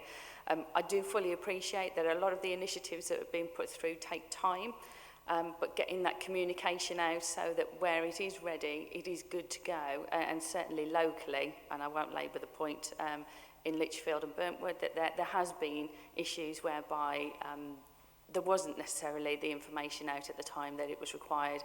I believe that a lot of that now has been done, so people can go onto the booking system effectively and access those. But I just think, given all the hard work that's been put in, that we need to make sure that that message is being put out accurately locally, so we are getting those linked up. My question actually, if I can though, goes back to the inequalities that you'd mentioned and how some of those are being targeted. I appreciated the example that you gave with the fire service, and certainly going round to those areas where a lot of people are being attracted, whether it's match days. What other initiatives, what other places and things are we trying to do, or can we encourage locally that we could participate in to try and support accessing and targeting those areas where there are those obvious inequalities? Thank you. Thanks for your question. That's really helpful. Actually, we have a weekly inequalities group that meets. That it covers all of our organisations actually. So we've got public health teams on there as well, where we actually we think differently. We're currently reviewing every area and our approach in each of those areas. So, like I said previously, it's not easy to target inequality. You have to do things differently. It has to be driven by the data, and you know, one size doesn't fit all. So we've got a range of responses that we use. The newest response we've got, the local authority providers with sub vans, which is fantastic, and they're driven by the fire service. The best way of describing it is almost like an ice cream van approach that just pops up in different areas, and we do the adverts on the day, and it's very opportunistic for people to come forward. And again, we target those areas where we've got lower uptake rates. And you know, the timing is crucial, isn't it? So on the day the team will take leaflets out and do those leaflet drops. And again, that's something that the local authorities could help with. We need to make sure district councillors know when the ice cream van is coming so they can do that work. But very much we need to work closely with perhaps some of the more deprived wards and different approaches being in community facilities that the councils provide for us. There's lots of different ways that the councillors and the local authorities can and have been helping us. Is there anything you want to add, Paddy, in terms of how we work with colleagues? I think a couple of points for the future. I mean, we've delivered 2.3 million vaccines in the county in 14 months. So we've been dealing with very large volumes. Going forward, the volumes have dropped. I think we did just under 10,000 vaccines last week across the county, having done sort of 90,000 in that sort of busy booster acceleration program just before Christmas. So the volumes are quite small. We're having a workshop on the 17th of February, and we're just going to review how we're doing this going forward, because we need a sustainable model. At the moment, it's been very labour intensive and we've responded, but people have other jobs to get back to. And what we need to do is develop a model which will allow us to continue to give the evergreen model, plus any more cohorts, plus potential for more boosters at some point in the year, possibly in the autumn, associated with the flu vaccine campaign. And what we need is something that's sustainable. Some of the things we do are not probably sustainable. I mean, we had a walk-in clinic last week when 3 people came, and a number of staff were there all day to vaccinate 3 people. It's not best use of our resources. So we're going to look at how we're doing this going forward, trying to maybe have some fixed points that people get to know that they can drop into, make use of our community pharmacies who are open long hours and can generally vaccinate walk-ins on an ad hoc basis, and then capacity where we need it to do larger volumes. Janice. Yeah, very quickly. I think it would be worthwhile actually just putting that information out again about where those different community pharmacies are, so we can make sure that all of that information is secured by everybody. And equally, I take your point, you know, looking at the criteria, that was one of the original questions, but I think it was satisfied with the presentation, is how do you actually target these particular ones? But that's fine, thank you. And just off the back of that, thanks Janice, can I just add two thoughts? One is that there is a weekly summary the County Council gets, county councillors, all of them, on progress in terms of the vaccine rollout campaign. I don't think I've ever seen anything which demonstrates the specific wards where they are of concern, because maybe there should be an involvement with district and borough colleagues in those wards, because they will know those communities the best, and I would encourage that both from a county councillor as well as a district or borough councillor point of view. For those specific areas. I know you've involved some of the faith leaders, but also maybe some of those community leaders, other community leaders might be useful. That's the first one. Second one, in terms of that 17th of February workshop, and I know I've banged on about this a number of times, I think we have to assume that going forwards there will be some vaccination programme, and if we can minimise the use of our highest trained staff, you know, and GPs, for example, that would be quite useful. Need to provide clinical surety, obviously, but at the same stage, I'm told giving a vaccination is something even I could learn within a day. And if that is the case, then please, can we train up a team of vaccinators? Because frankly, that must be the better use of the people we have in the system, notwithstanding the stuff that has been done over the last 14 months. Can I bring in Tony Holmes, please? Thank you, Chair. Mine's more of not a question, but more of an idea. I speak on behalf of the rural districts out there, and there's people out there that don't leave their villages, as we know. But we had one of your ice cream vans, as you like to call them, sitting on our library car park, and it was very, very successful. I'm wondering now whether you can use that to do a mop-up around the rural districts, because if you involve the parish councils, they can get that word out faster than anybody else. And basically a councillor is great to give him the information, but these councillors these days are spread very, very thin. And the parish council, as a person, they are out of that village. And they can tell everybody in the village within a day that there's going to be an ice cream van, which we don't like to call them, but there you go, on the car park at such and such a time. Anybody who's not able to get there, and I'm talking about now the over 65, 70s, 80s, can get to that van and get sorted out. So it's just an idea for the rural areas. Great if you live by Stoke City Football Club, you can go get everything else. Great if you live in the middle of town, because you can get a walk-in centre. But if you've got to travel a few miles to get to that, it's, well, I'm all right. I'll be okay. Don't worry about me. But if there's a van on the front doorstep in their village, they'll go. We can certainly do that, and as we're reviewing the programme, we can make sure that we perhaps look across the whole level and where we've got gaps, and certainly do that. And involving parish councillors is a no-brainer, isn't it? We know that they're very close links with the people in the area. So yes, thank you. Probably an extension of the previous point I made as well. Maybe take that forward into your workshop of the 17th as well, just to try and make sure we maximise, because I think maximise delivery, because I think that's what we have a shared objective for. Richard. Thank you, Chairman. My question really is regarding the who's winning the campaign in terms of anti-vax and getting vaxxed.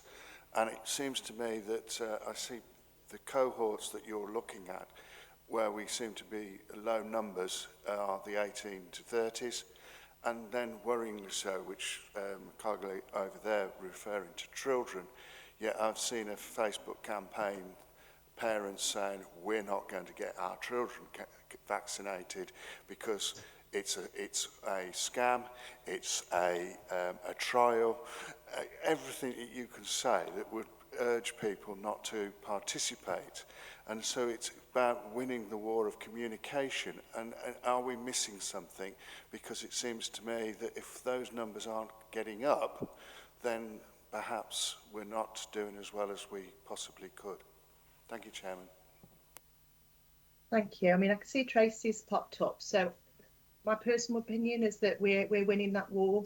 So certainly we can't force everybody to get vaccinated, but most people are coming forward voluntarily.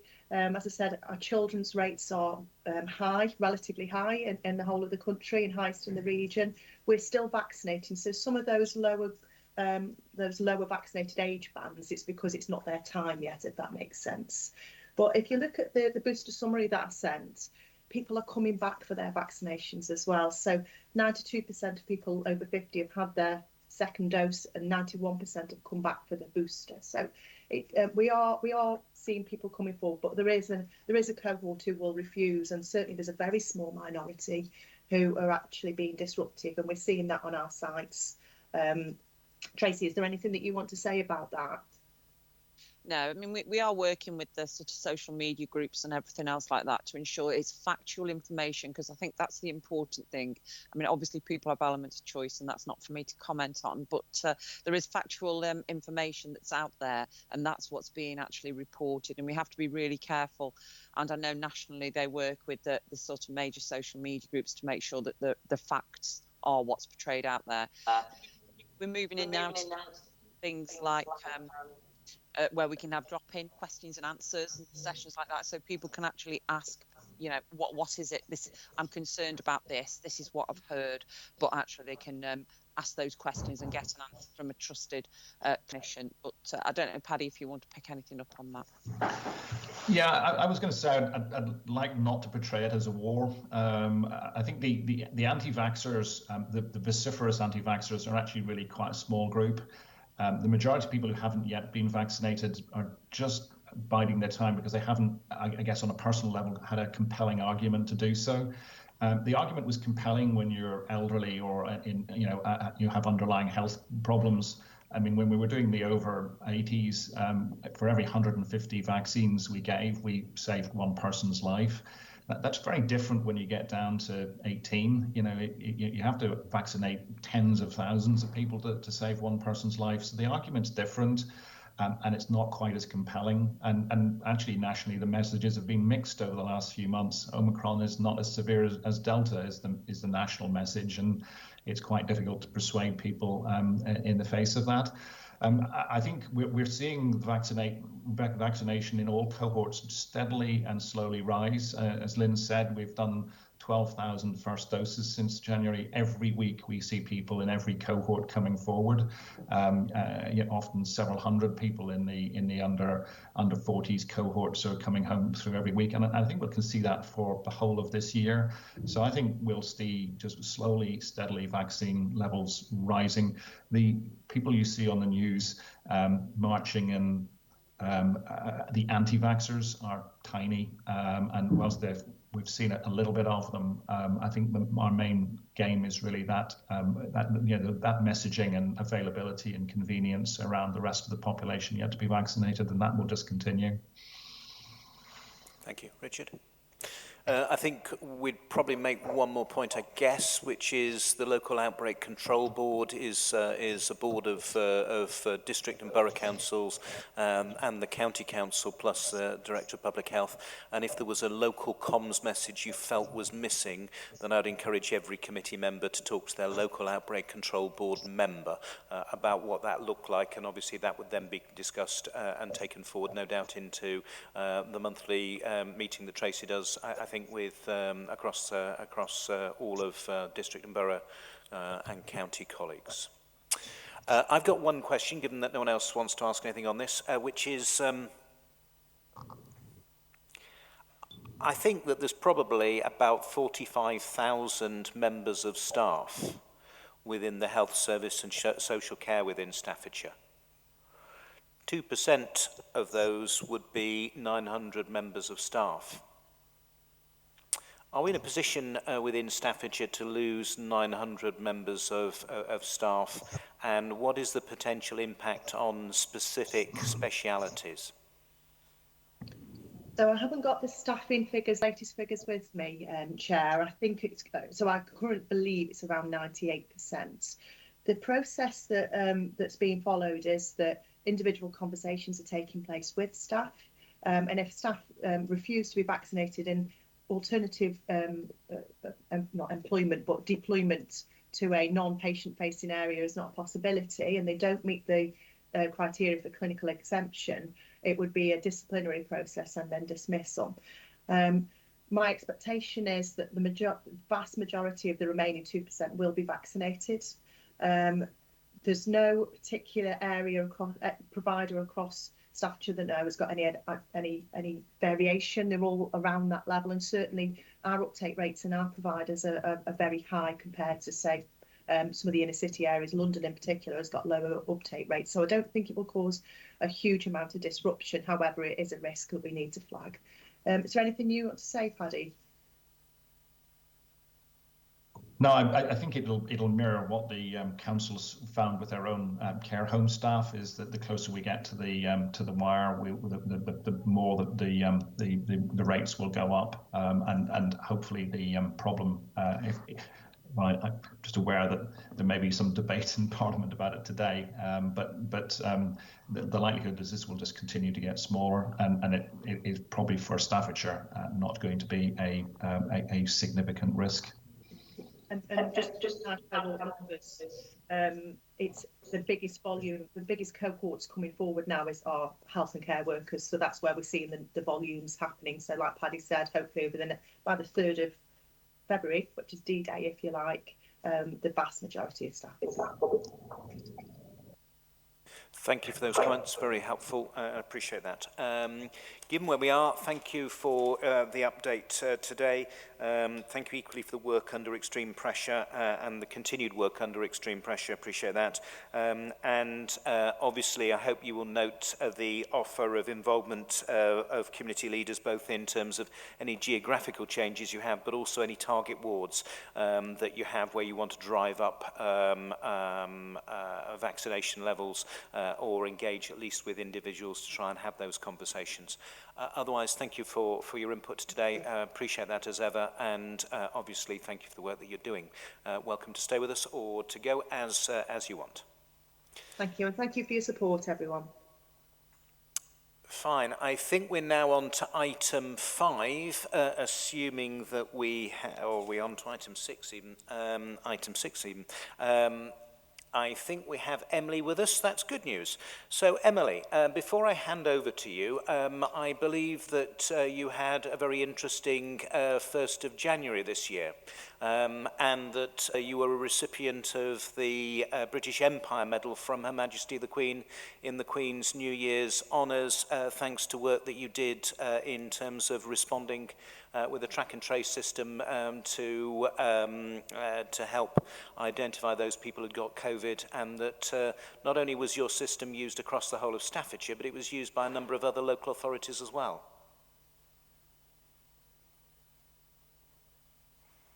You're on mute, or either that or you're very good at miming. Apologies. Thank you, Chair. It's very, very kind of you to say, but and very much a team effort. Obviously, congratulations. Does this committee want to endorse those congratulations? I think you heard, well, I hope you heard the resounding appreciation of the work that you'd done. So thank you for that. And without further ado, I'll let you move into the other side of the story on COVID, because this will just give us what's happening on the ground. Emily, over to you. Thank you very much. Hopefully I should be sharing my slides on screen. Yes. Thank you. Just to remind the group, it is the 2nd anniversary of the first case in the UK, which was on the 30th of January 2020.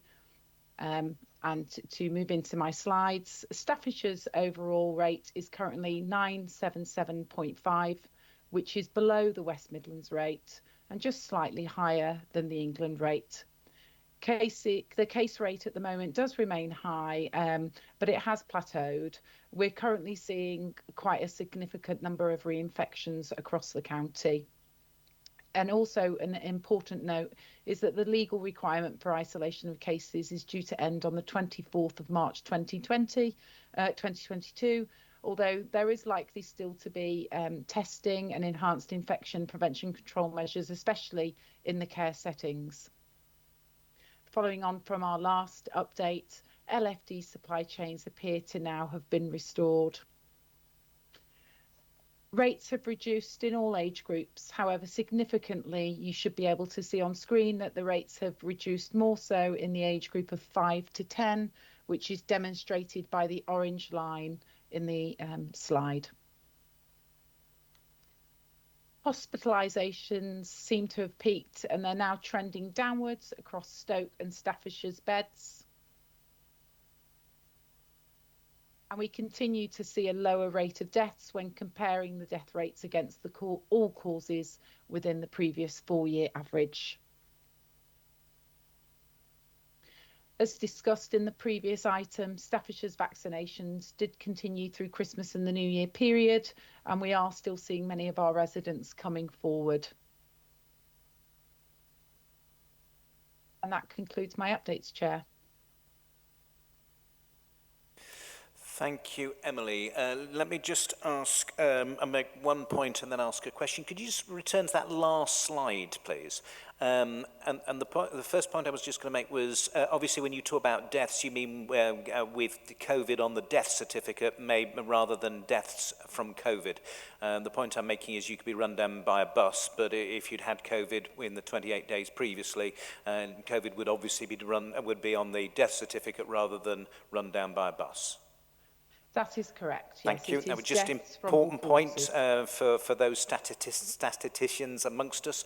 Could you move on to the next slide? It wasn't the death slide I was interested in. It was the vaccination slide and where we were up to with all the relevant cohorts. I know we just spent some time talking about vaccination, but I was just going to see if you could try and pinpoint any of those target groups that you were concerned about within that slide, please. The lowest, as discussed in the previous item, eligibility is a question. So although some of the numbers may appear to be small, especially in those booster categories, those are of the younger age group and so may not necessarily be eligible as yet. There's also consideration given for the fact that during high case rates, there is a delay following a positive result of COVID of 28 days, which the case must wait before they can seek their vaccination. So although some of those rates may appear to be quite low, they're not actually concerning at this point. We have excellent rates in the higher age groups, so nothing to raise of concern. Thank you, because obviously in terms of the surety that we're not leaving anyone behind, it's a useful set of data, and thank you for your comments just round those. I'm looking around the room to see whether there's anyone who wants to ask a question. Otherwise, Emily, it seems that that you have covered it admirably. The only other thing I'm just going to mention in passing is all members should have received through email last week a report from Dr. Richard Harling about COVID in Staffordshire, the impact and opportunities. And I would encourage members not only to read it, it's a highly digestible and readable report, but obviously I think it demonstrates some of the ways forward, and particularly in terms of partnership working, and shows what can be achieved when we put our collective minds to something. And I would encourage that report is shared with district and borough colleagues, parish councils as well. I mean, share as widely as possible, because I think if it encourages a way ahead, then that can only be a good thing. Does anyone have anything they want to add? No, on that basis, we will thank you, Emily, for a useful set of data and look forward to seeing you going forwards. And many congratulations again on behalf of the committee. Thank you, Chair. Thank you. I think we're on to item number 7. And Claire, we're with you, integrated care hubs. Thank you, Chair, and good morning, councillors. So my name's Claire Neal and I'm representing Midlands Partnership NHS Foundation Trust this morning. Just as a reminder, we were created, we'll be celebrating our 4th birthday this June. And MPFT was created to bring together physical health, mental health and adult social care across Staffordshire and Stoke-on-Trent. And where we can't do that because we are not the deliverer of those services, we're committed to working in partnership. So for us, the Integrated Care Hubs is one of our flagship programmes that demonstrate the benefits of being an integrated organisation. And it's a shame Peter's left because we don't deliver mental health services in the north of Staffordshire. That is done by Combined. So where the mental health services will be supporting the integrated care hubs, that will be done in partnership with Combined. So, and if I may take the opportunity to address one of Councillor Atkins' questions to Peter in terms of how the ICS will benefit patients and clients on the ground, I hope I'm not speaking out of turn to say that as an organisation, our integrated care hubs will very much appreciate our senior leaders speaking with one voice under the auspices of the ICS board. And we hope that that will role model the seamless working together of services at the local level to ensure that people don't fall in between the gaps of services or in between the gaps of organisations. So I think we can track the benefits of the IC the IC board and our integrated care hubs.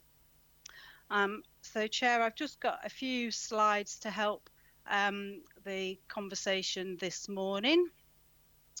I hope, yes, I can see that you can see those.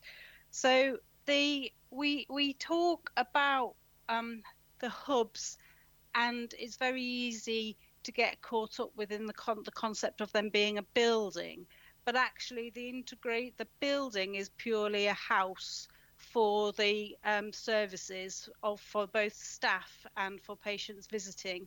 What underpins that is an integrated model of provision, which in actual fact we will be rolling out prior to the building becoming a reality.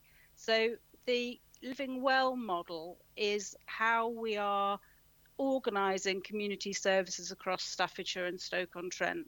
So in the left hand of this model, where people are living well and staying well, we expect them to have very little impact and engagement with health or care services.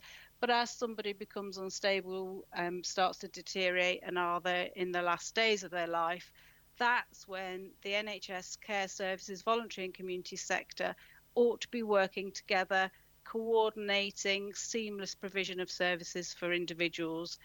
And prior to the pandemic, we were working with a number of GP practices to work out how this model could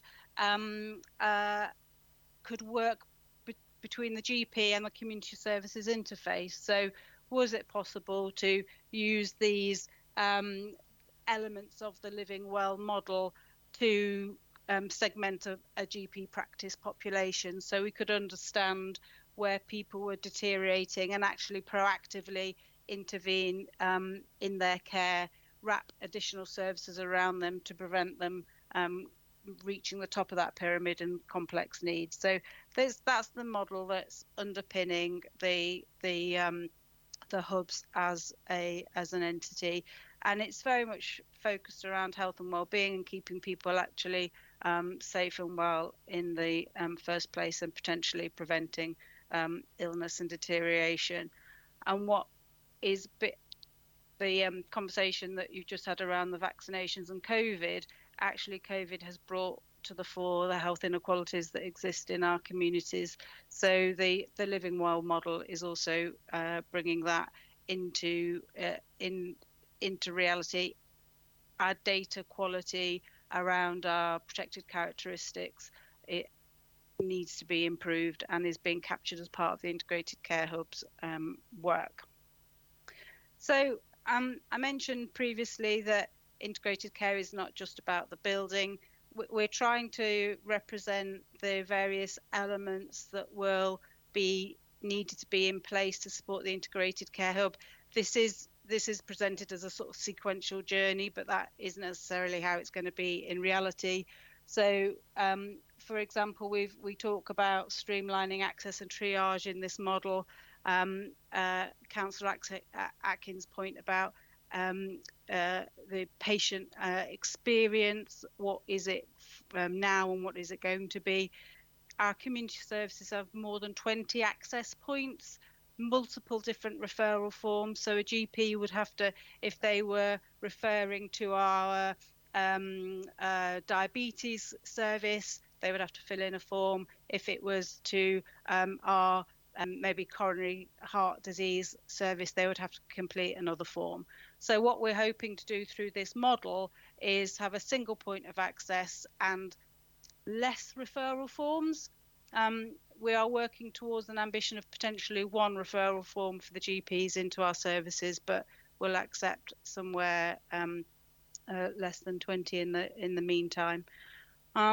The Councillor Flunders' point about the community and voluntary sector, we see them supporting the delivery of the integrated care hubs in a number of different ways as subcontractors of service provision, but also for the hubs to have shared space and group spaces that the community can use to deliver, you know, the parts of the a community network that make a community. So there'll be some space for social type activities underpinned by a digital and a single care record. There is a digital work stream that supports the integrated care hubs. So what will each hub offer?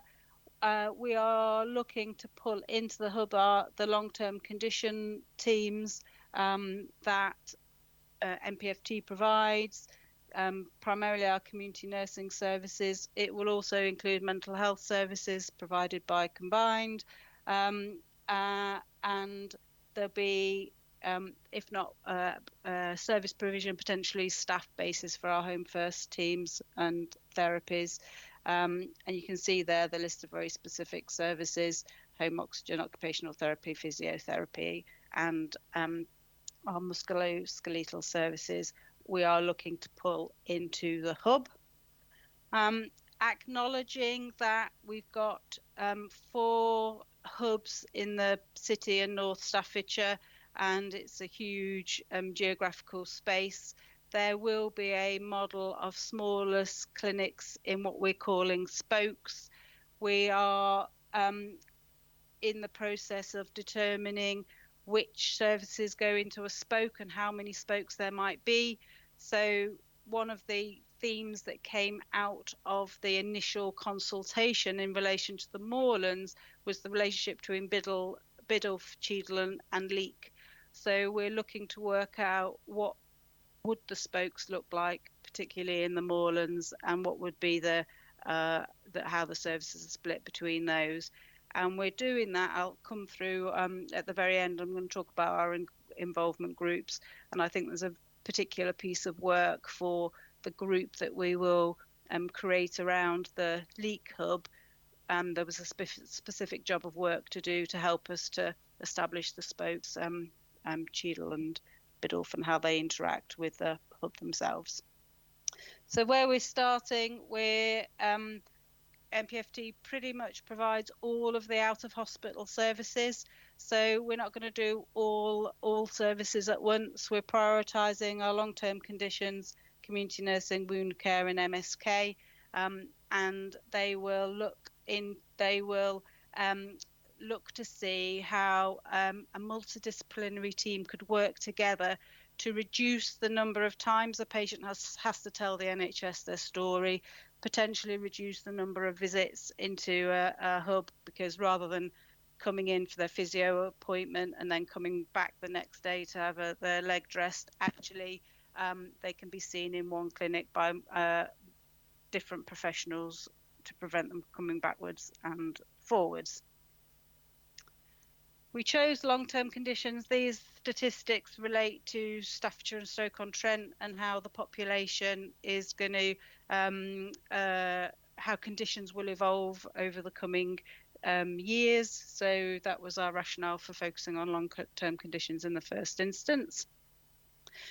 The programme is, I think, really important. The timeline of the programme is really important because we are going to have a job at managing expectations and keeping momentum going for the lifetime of this project. We're in, where are we now, 2022. It's potentially going to be another 5 years before the buildings are designed, delivered, operational with a new service model. So we are going to have to demonstrate a difference in how we provide the services in our current setup, in our current buildings. So I think I'm asking for a degree of patience from colleagues on the committee. We're in this for the long haul. I mentioned the working groups that we're going to establish around each of the hubs. One of our challenges is how do we, my preference, and this is the area that I'm going to be leading on, is not necessarily to set up something brand new. We know that there's a really active community and network in a lot of these locations. How do we integrate ourselves into the work that is already happening, rather than create something separate and new, which is what the NHS tends to do when we've got a new project and some money. So how do we make sure that this is integrated into the community, but it also does a job of work? Because the groups that we're going to go out to recruit to will help us design and refine the service model, as well as help us design the building, the layout, and how the services interact. So there'll be some quite specific asks of the groups within the community. And linked to that, one of the questions that I've got for the committee, given that this is going to be years in duration, and it covers a number of district and borough council patches, how do you want to work with us on this in terms of the balance between this being part of your work programme and us formally coming to committees to present to you, versus is there some councillor briefings that we can organise that pulls in the ward and the division, the district and the county councillors into more of a kind of information and updating session? So I'd be really interested in the committee's view in terms of the balance of scrutiny versus information. So I think, Chair, that's all I wanted to say by way of update as to where we are with the integrated care hubs, and happy to take questions. Thank you for that, Claire. Maybe we might come back to the committee's view in terms of what should be on the agenda for this going forward separately. I think we need to take soundings from that, both from within committee and outside of that, bearing in mind we've also got to keep in line of sight the other commitments we have outside of the integrated care hubs. First on my list was Keith Flunder. Thank you, Chair. Yeah, I'm looking forward to the conclusions of this particular piece of work. I think it's a very important area where we can try and improve the integration of what we're trying to achieve at the moment. So I wholeheartedly agree with many of the comments being made today, and thank you very much for the presentation, Claire, and much appreciated. Some of these are comments and some of these are questions. I'm glad to see that you've gone on the idea of how many people might be needing our services in the future. Looking at your statistics between 2020 and 2030, it looks like overall there's about a 17%, if you add them all up, increasing potential customers in all these areas. I do think that the primary care network might not be the place for these to be looked at as initial contacts, and that maybe working within the voluntary sector and other things like that, and having the hubs potentially going out into the community, even if it's just for half a day a week, or linking up with luncheon clubs and all the other things that we've been supporting ourselves for our community funds, would seem a sensible move forward. I don't know what other members might think on that, but certainly that's something that I think I would be very happy to help with. I'll come on to the comments about how the district councils might get involved with that towards the end. In relation to the integrated journey, as it were, or the care, which one of the slides about in terms of bringing in tech into the whole equation and IT systems, I'd like to refer back to a comment that we had many moons ago when we were doing some visits, and this was to the League Hub actually, when we visited there with the High Sheriffs and everything else. And I talked to many of the people there providing care and linking up at the beginning of the pandemic. And one of the issues that definitely came out was that they didn't know within the community when potential residents were being released back into the community, and there was no way that they could download or access this particular piece of information, which would have been very useful for the community group to then be able to focus their support so that they didn't then have to go back into hospital. And a lot of the time is that some of these people were on a cycle of going in and out of hospital, and what they didn't know within the community and with these groups that were doing all this fantastic work was where these people were. And that was down to a bit of you know, the idea of GDPR not having access and all the rest of it. And I do think that sometimes, you know, logic, it doesn't seem to come forward, shall we say, within this approach to how integrated systems might work. So I would like to see a little bit more than that, because if you look at the arrow you've got in your slide, there's a direct link back to the beginning again, and what we want to try and do, I would have thought anyway, would be to try and break that cycle.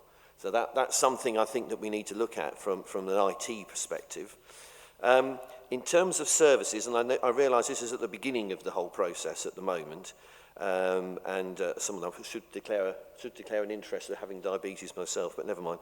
I do think that as time goes on, we should look at potentially these specific services that you're looking at bringing into the community hubs in physical elements of it. That's fine, but this outreach element of it, could we look at, for example, and this is only because we've been here listening about vaccinations, could we not have an idea of vaccinations being within this whole process in the future, including the flu jab and everything else as well? Because as colleagues have said, is that if we can train up volunteers to be able to provide these services and have some sort of idea of an overview from the NHS within these hubs, then surely we can visit the two together and put the in other words, we would be in charge of the walk-in centres, if you like, and not the overall county council to develop where we want to go. Or am I just sprinting too far ahead with all this? I'm not sure. But anyway, so that's something I think we could potentially look at on that one. I'll keep keep my comments to myself in future then, if that's.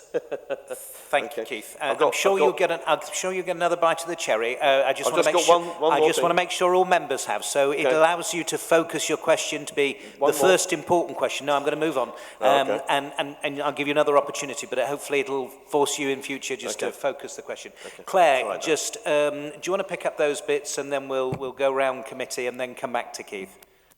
Yeah, thank you, Chair. Thank you, Councillor Flunder. Starting from the back and working to the beginning of your contribution, I think in terms of vaccination and rollout, the idea is that the hubs will have some flexible space so that the rooms can be used for a variety of different purposes. So we're not going to lock it into it can only be used for this, that or the other, so it can flex with the demands that are required of the NHS. In terms of I think there was a specific question about community groups and information sharing and GDPR, and I think the idea is that if we can subcontract and commission the voluntary sector to do work on our behalf, then the information sharing protocols will form part of that. So I'm very well. Am I confident? I'm not very. I am confident that we can overcome the GDPR issues potentially around that. And you mentioned tech, and I think they were just contributions along with it.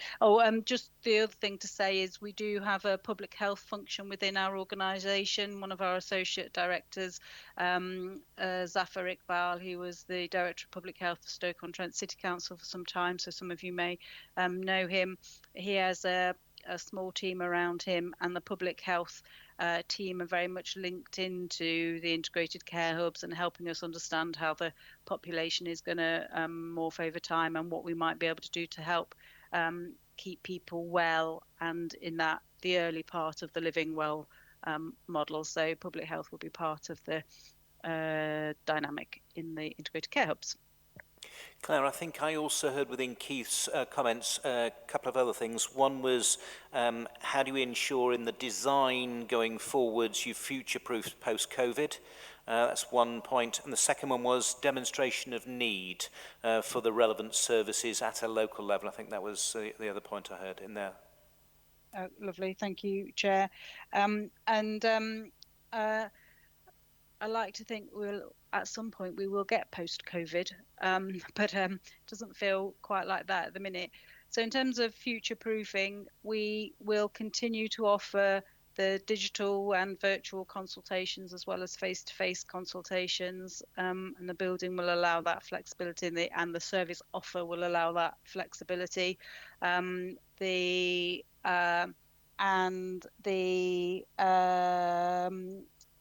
What was the other one? Demonstration of need.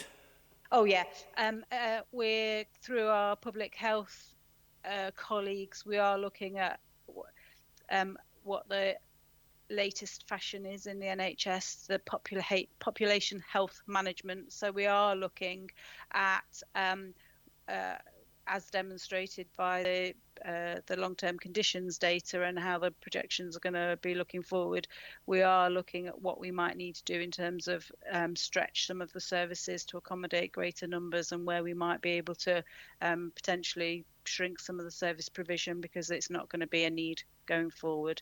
So that data is being brought into the design and the modelling type conversations. Thank you, Claire. I'll come back to you, Keith, in a minute. Let's just go around the room. Phil Hewitt. Thank you, Chair. I really welcome this report. It was a good read, and it's good to see that we're looking at this in some detail. I'm probably going to make a couple of comments rather than questions. There may be a question in there somewhere, Chair. As far as speed is concerned, we talked about 5 years. I find that disappointing, but at the same time, I have to say that getting it right rather than getting it fast is really important. So would I like to see the 5 years improved on? Yes, I would. Do I want to see a shorter time and a lesser service? No, I wouldn't. But I think the important thing is this: is anybody who's everyone in this room has used the NHS, and the NHS are excellent at trauma, aren't they? Something goes very badly wrong and quickly. And as a general rule, they're pretty good at sorting that out. And from a personal point of view, the NHS are not great at moving on from that. It becomes quite laborious after that when you want some care. But the key to this, and this is probably where the question lies, is I think axing some of the getting into some of these long-term care systems is one of the biggest challenges. So we know they exist, we know they're there, and then you rely on GPs and all sorts of people then to refer you to these services. Once you're in, I think everything's great, but actually getting in there can be quite a challenge. Are we looking at that in some detail? There's a question there, Chair, just to say we need access to these things really quickly. So if you've got a particular problem, whatever that problem that can be managed long term. Certainly I had a resident recently that had sort of some quite traumatic stuff going on with their children, and we'd gone something like 15 months without any referrals going on. That was all to do with COVID and everything else. As soon as we pointed all this out, then all the referrals went in and their family's life became substantially better.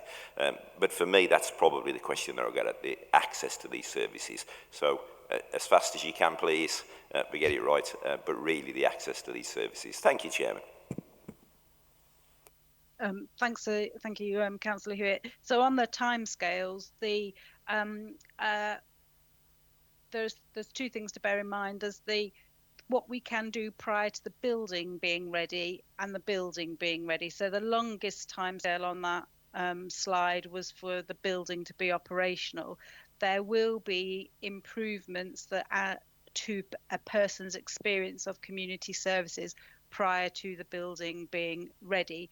And one of those things is the reduced number of referral forms that GPs have in order to access our services. And what we are also doing as part of that kind of work stream, if you like, is looking at self-referrals from the community straight into our services, and looking at how they can be both digital and non-digital for those that are not digitally savvy. So there is, I don't think that will be true of all of our services, but we are certainly looking at how individuals can refer themselves in, and therefore not having to go through their GP in the first instance. So that will be something that we will flesh out as time goes on. Chair, what a great answer. That was the answer I was looking for. Thank you for the answer. Thank you for allowing me to speak, Chair. I think there was a sub-question, wasn't there? The first one was about timelines. Why is it 5 years and not 4 or 3 or 2 or 1? I think she answered that with the building, didn't she, Chair? That was, I took that as an answer. Okay, let's move on. We can also be careful about naming some of these as a side issue. I've recently been referred to the geriatric department, and obviously with my boyish good looks, that was somewhat of a shock. So we could look at maybe the naming of some of these departments, because I've never considered myself a geriatric until that letter arrived, or that referral arrived for a minor thing. Thank you, Chair. I thought you were volunteering your name for a ward or something. I have accepted that I do look slightly better in a mask, but that's for other people to judge. Thank you, Chair. Chair, sorry, can I just come back on the referral issue as well? Because the other thing that that each individual organisation did was have an internal referral process. So an individual may be referred to our physiotherapy service, and the physiotherapy service, or you also need, something else, and then there'd be an internal referral process, or a referral from us to another organisation. What we're looking at as part of this, the rollout of the integrated care hubs, is also cutting out that internal referral process and accepting on trust the referral of the original referral, and then the professional's discretion about what other services would help. And presumably as part of that, if you felt that you needed multi-agency within that first meeting, you'd do that as a matter of course, rather than, because that's part of not telling your story to 15 different people on a long sequential pathway, when actually you could do it once all in the same place with the relevant individuals. Correct, and that's what we call the multidisciplinary team. So there'll be multidisciplinary clinics where, exactly as you've described, yeah. Paul Northcote. Thank you, Chair. Thank you, Claire, for that report. I really do welcome this. It's a step in the right direction. I notice on page 38 of our pack, but lists what each hub will offer. My question is that one of your biggest challenges, and I guess you're going to have to wait for things to catch up in some respects, is ensuring that consistency exists for their offer of care, and it isn't just dependent on local expertise, so you get a county-wide offer of care for each integrated care hub.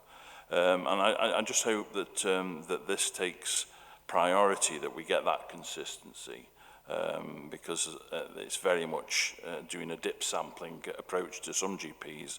Some GPs are absolutely offering a fantastic service, and sadly some aren't, sadly lacking.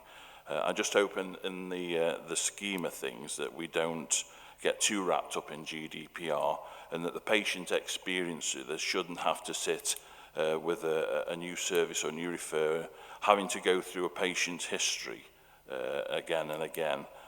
I should expect that to follow the patient, and that doesn't get lost in the process of the experience. Thank you, Claire. Thank you. And I think there's two parts to that. There's consistency of care and treatment, so you get a consistently high quality of service whichever hub or spoke indeed you attend, but accepting that there may be a difference in the service each hub or spoke provides based on the population needs of that particular location. So we would hope that there would be a consistency of care and treatment, but potentially the services, there'd be a bigger clinic for diabetes with an area where there's a higher prevalence of diabetes and a bigger team wrapped around that service, and then there may be a smaller team and a smaller service in a location where diabetes isn't an issue. So there was consistency of care, but not necessarily consistency of service. Thank you, Chair. Thank you for that, Claire. Tony. Thank you, Chair. It's just a simple question, actually. Will all your services be the same across every hub? I'll give you an example. You've spoken about diabetes. I get treated for diabetes. My colleague sitting next to me here lives a couple of miles up the road. He doesn't. So there's a mismatch there in the services offered. Will your hubs offer the same service to all your patients? I would certainly expect that to be the case for diabetes, absolutely. Thank you. Keith Lander. Thank you, Chair. I'll try and take 30 seconds. Okay, all right. Okay, that's it, done. Just going back to the rings in your spokes diagram, my comment was really about the fact that I think that the second and third rings are probably the wrong way round. I would have thought that the community would be wrapped around the patient care, family and community, and then the primary care network would be then leading out to the wider care services afterwards. So that's just purely from the way I would see it. And then finally was just to say, yes, we would be very happy to work with you. I think you did mention Leek, Biddulph and Cheadle. I'm sure all of us would want to do that. I think I've already talked to it, and it's probably going to come up at the end of the meeting, but we would like to set up a work stream with you on that front, definitely. Thank you very much. Perfect.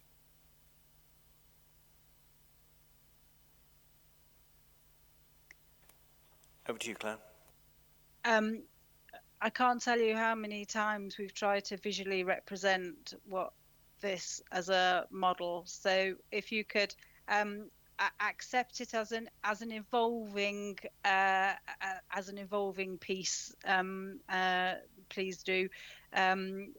It is quite tricky to draw a concept, and we'll get to the point where we'll have some case studies to share, little video clips or animation that demonstrates how a person will experience the service. So it's indicative at this stage, so bear with us.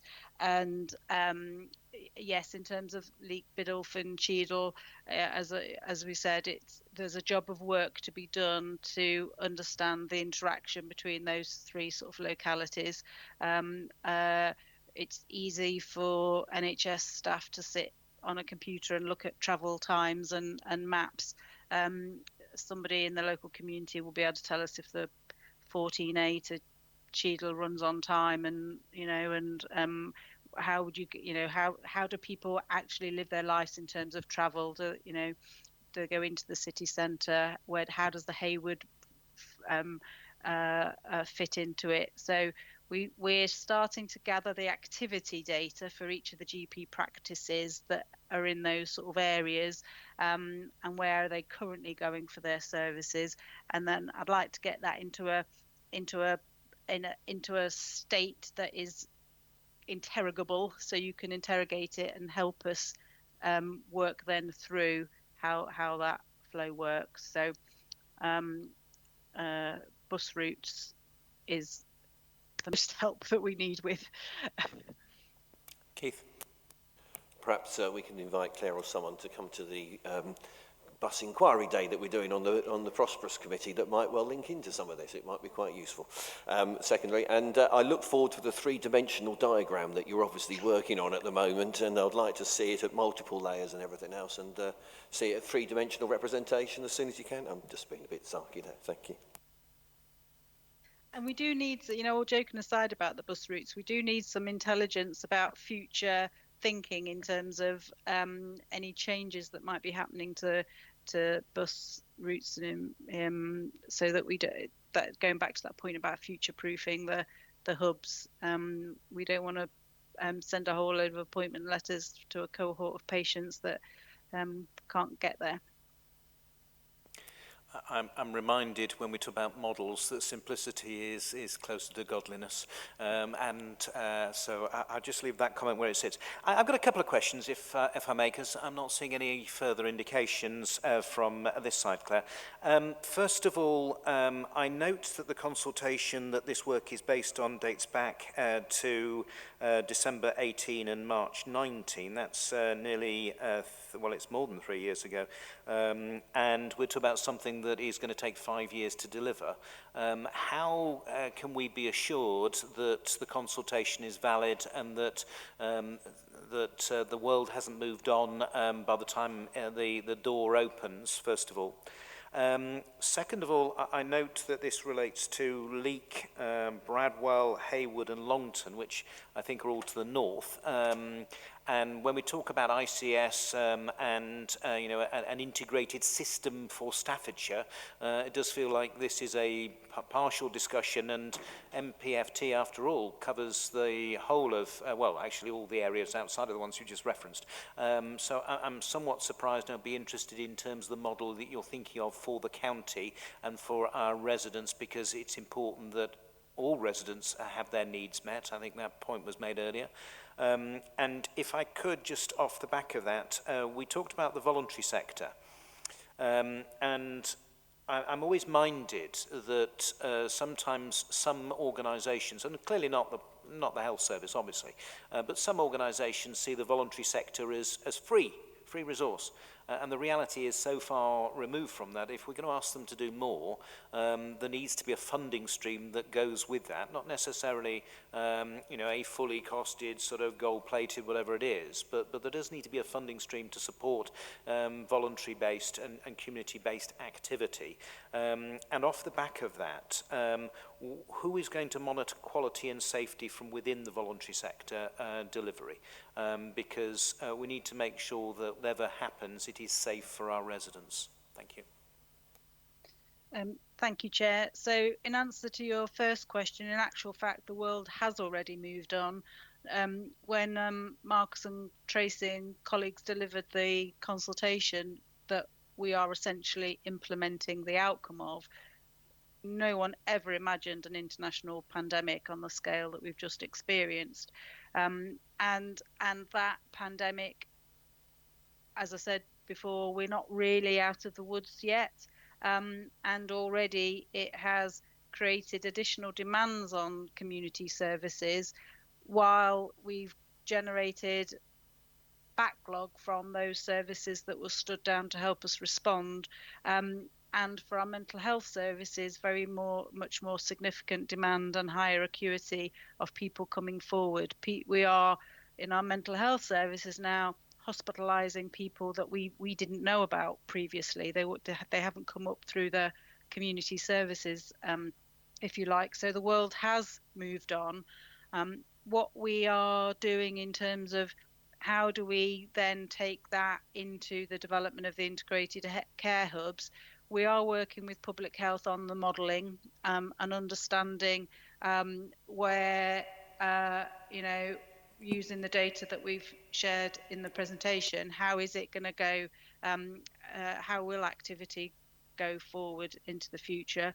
What is it that we can learn and keep from actually what was quite good from the pandemic and the development of virtual consultation and some of the digital developments? We're looking at we're looking at remote monitoring of people's blood pressure and blood sugars, etc., remotely. So there are some digital advances that have come through the pandemic that we do need to take account of in the building that we design, which will have to be flexible, and the rooms will be able to accommodate clinics or voluntary sector groups. So the world has moved on. We are collecting the activity data from pre-pandemic, during pandemic, and the as I say, the future modelling. So we will, I hope, be able to address that. In terms of the South Staffordshire, you're right, of course, MPFD does provide community services in the south of Staffordshire. some elements of the model that we're developing for the integrated care hubs will be rolled out in South Staffordshire. So we are looking to work the idea of reducing the number of referral forms for GPs to access our services. We are looking for pilot GPs in the south of the county as well to work with us on that. The Living Well model is again a model that we're applying across the whole of Staffordshire. What we haven't got in the South Staffordshire is the same building conversation happening as yet, or certainly not the outcome of any kind of consultation about where and what a building type hub might be in South Staffordshire. We will be able to apply some of the model in South Staffordshire. The funding stream from the voluntary sector, absolutely get that. And I think I said previously, our relationship with the voluntary sector will be twofold, giving them space to use and host community activities, but also subcontract them for service provision to provide services. And in the subcontracting, that will require us to pay them. And in the scenario where we're subcontracting, then there will be monitoring of the quality and the safety of those through our contracting stream. So I'm confident that will also answer the question around the quality and safety.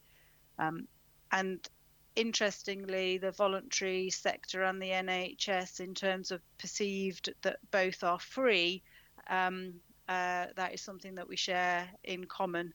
And we do have instances where, people don't cancel their appointments that they've made with the NHS because there isn't a payment and they're not going to lose their deposit if they don't turn up. So there is something that we share with our voluntary sector colleagues. Welcome all those comments, particularly in terms of the voluntary sector and in terms of the south of the county. Just in terms of your first comments which relate to the consultation, I'm assuming with the additional input you're taking from Public Health England and other colleagues that you would just sense check what that means on the ground at some stage, so that there isn't anything delivered that doesn't meet need and future demand. Yeah, you can take that as given, Chair. Thank you. Just maybe worth, before I bring Julie Butler in, just to pick up your first initial conversation in terms of who should be engaged in this. I have a strong view that because of the locations of where this is being delivered, that it is critical that engagement with Staffordshire Moorlands District Council and their relevant committee is critical. And we just need to make sure there isn't an overburdening of yourselves with this committee so that there isn't a double crossover, because I'd hate for you to come to both committees, but I'm also very keen, particularly the people who will know what needs to be delivered on the ground, is Staffordshire Moorlands. I'm not seeing any of the Staffordshire Moorlands members indicating otherwise, so that would be my first view, but we just need to just go and sense check that with a couple of colleagues and partners before we formally come back with that view, because we should actually go and talk to the relevant committee chair of Moorlands and Newcastle chair. Sorry? And Newcastle, because the Bradwell hub is in Newcastle. Yeah, no, I understand that point as well. It is on our agenda. Yeah. Julie Butler. Thank you very much, Chair, and thank you very much for your presentation, Just. You said the world's moved on. Over the years, we've cut back on hospital beds. If I remember rightly, was it about 3 or 4 years ago, you were cutting back because we'd seen what we thought the future was going to be. Now we have actually found out the future isn't going to be as rosy as what we pictured 3 or 4 years ago. So are you going to now look into the application of getting more hospital beds? Are we going to go back down that route to get the hospital beds in that we need? Because nobody knows what's down the line. We could get through this and next year it could be worse. We need to know, because the hospital in Stoke is 150 beds short. We've closed Bradwell. Please, are you going to look back at that situation? It was all right pre-COVID. COVID, but now the world's moved on, as you've said. Can you look into that? And can you please tell us how we stand? Thank you. So, the Chair, this process and Councillor Butler is not reopening the conversation about beds. So what we are as MPFT doing is implementing the outcome of the consultation that the CCG's conducted, which closed those beds. What we are doing is using the hospital, and we have got some surge capacity. We've got some beds open in Cheadle where we are supporting Royal Stoke, but there is no intention to reinstate the beds at any of the community hospitals, any of the integrated care hubs. And I know that'd be disappointing for many of you, but I'm sorry to say that is not part of the plan. Can I just come back on that? People that you're not opening them, you're moving us to Cheadle. There's people in Newcastle that don't drive. There's people that are in Newcastle, they've got to go and travel all the way to Cheadle. They probably can't get to see their loved ones. This does not make sense. It's not logical. There's people all over. There's people in Cannock that probably can't get to go. And this is to where they've been put somewhere totally different. This is the problem. We need them within the areas of the borough and of Staffordshire and the districts. They need the hospitals, not having to go halfway round Timbuktu to get where they want. They need the hospitals and they need the care nearer to home where their relatives can be with them. Thank you. Is there anything you want to pick up from that, Claire? There isn't, Chair, no, thank you. Okay, so I think that it's incumbent, I'm not seeing anyone else indicating, so I think you've left us, Claire, with a question. We will come back to you on that question. I think probably where we're veering to, I think it was a good point from Charlotte Atkins that effectively this covers several areas, that maybe there's a subcommittee to pick this up, because I think that's probably the right place, so that sufficient detail is done, because I'm just mindful that in a half-an-hour session we will never get to that level of detail, and I certainly don't want to be part of something that's being delivered on the ground that doesn't meet local need. That seems pointless. Are we all happy with that item? And can we thank Claire for her presentation? And, you know, I think this is start of a conversation, no doubt, and start of a journey. And we can move on to the next agenda item. I'm getting nods, so let's do that. So in which case, I think we're on to item number 9, the care home update. And Richard. And Julia, do you want to start, Julia? Because I normally allow the officers to start, and then I get told off that actually you would prefer to preface. And so would you like to preface today's? That'd be very kind of you, Chairman, and I would never dream about telling you off. I'll be quite brief, and then Richard can pick up from where I take off. Yes, this is an update on care home situation and the support that not only has come from central government, that we as a county council are providing.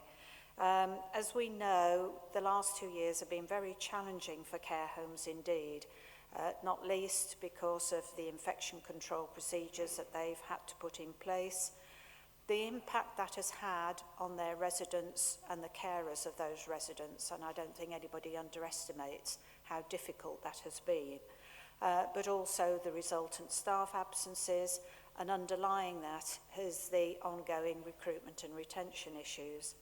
The County Council has provided support to care homes, and Richard will no doubt give an update on that in terms of managing their outbreaks.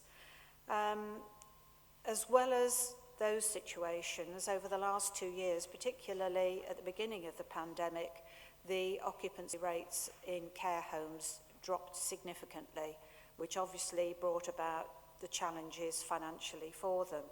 That's now started to recover, and the current rate is about 85%. But out of those, and again Richard will give an update, I know last week 60 of those homes were unable to accept new referrals because of infection control measures. That obviously has an impact on delays to discharge from hospitals and also the choice of homes available to those individuals and their carers. The report goes on to identify how a total of £29 million of additional funding has been distributed from central government via the county council to care homes. And also at paragraph 6, it details the range of support that the county council has been providing to care homes throughout this pandemic, which has enabled them to continue to provide their service. There are a number of commissioning initiatives that we've done. The report does identify that we have a number of homes within Staffordshire that have CQC ratings of requiring improvement or inadequate. I'm very keen that actually we do support those homes, but we expect to see progress. And where no progress is seen to be made, we may have to make decisions in terms of whether we continue to refer placements to them. I want to see Staffordshire's care homes at least as good as the national average, and I think we've got to work to that. We also need to make sure that there's timely access. That's both essential for the individuals being referred to homes, but also their families and carers. It can be a very stressful time. And also affordability. We need to ensure that it's a service that is affordable to the county, whilst at the same time paying a fair price to care homes. We are reviewing the provision of council-owned nursing home capacity, and there will be a report coming to Cabinet next month, we're not in February yet, which in effect will be recommending that further detailed work needs to be done and that proposals will be put forward. I think I look at Richard, probably September of this year. We will be increasing the number of blocked book beds that we purchase, which I believe will add stability to the care home market, but also we'll continue to be using the dynamic purchasing system. In this way, as I say, it will give greater stability to the market whilst at the same time providing better value for money.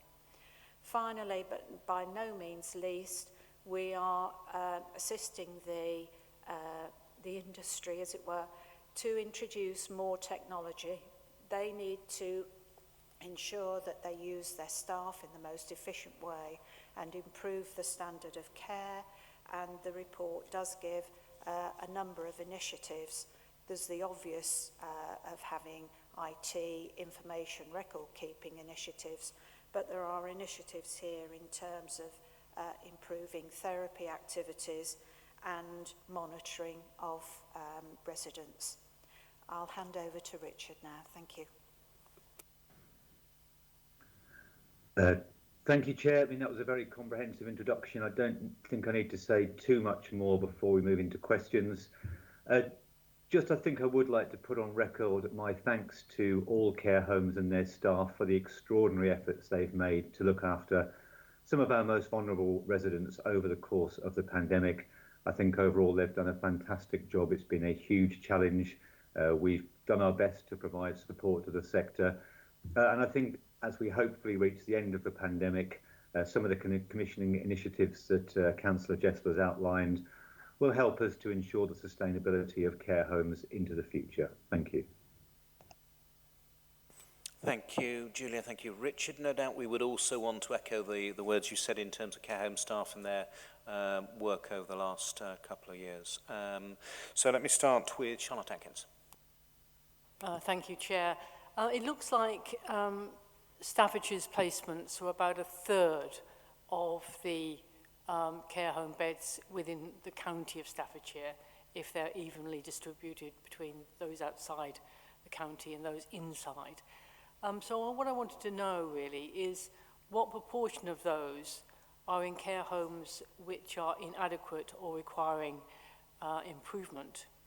And the second question I want to ask is about the cost to the County Council of the government social care plan in terms of increased assessment needs, and also whether we will continue to block book at what I'm assuming is a lower price than is paid by self-funders. I mean, as I understand it, normally it would be about 2/3 of what self-funders pay, or whether the social care plan will mean that the County Council will have to pay the same price as self-funders. Thank you. Okay, thank you. So first of all, the proportion of County Council funded placements in requires improvement or inadequate care homes broadly mirrors the proportion of those care homes overall. So it's round about 20%. Second question was about the cost of the new funding reforms. I think we've still got quite a lot of work to do both nationally and locally to really understand the costs that will come through as a result of those. Just to remind the panel, there are three main elements of the reforms. The first is a cap on the amount that an individual pays towards the cost of their care in their lifetime of £86,000. Second one is a rise in the capital assets that people are allowed to have before they start paying for their care, from currently 23,250 to 100,000. And the third one is what's called a fair cost of care principle, which would effectively equalise the amount that self-funders and local authorities pay for care. One of the issues, again, nationally and locally, is that we have relatively little insight into the amount that self-funders actually pay. We know that for care homes, it is almost certainly more than the County Council pays, but we really don't know how much more. So there is a significant cost pressure to the County Council as those rates equalise over time, but we need to do quite a lot more work to understand just what size that cost pressure is. Final question was, I think, about block booked beds. So currently we're on about 200 block book beds. What they have done is to give us a guarantee of price and quality that the dynamic purchasing system doesn't quite give us those advantages. So the intention is to use more block booked beds in the future. As we set the price of block book beds in the future, we will need to use not only market dynamics, i.e. what price care homes are prepared to offer, but also to think about this fair cost of care and to set a price which is sustainable and which could equally be used for self-funders as well as County Council funded individuals. Thank you. Can I just come back on a couple of issues? So do I get it right that we'll be paying for our placements the same as self-funders, number one? And number two, will we have to increase our assessment staff? Because as I understand it, everybody has to be assessed, not just those which would fall within the County Council's ambit. Yes, so the actual change in the funding reform is that self-funders will be given the right to ask their local authority to purchase their care. Now you can imagine that over time that will have the effect of equalising the costs, because as more and more self-funders do that, effectively there only becomes one set rates in the market. So it's not a change that happens on a cliff edge, but over time you can expect that the two rates will equalise.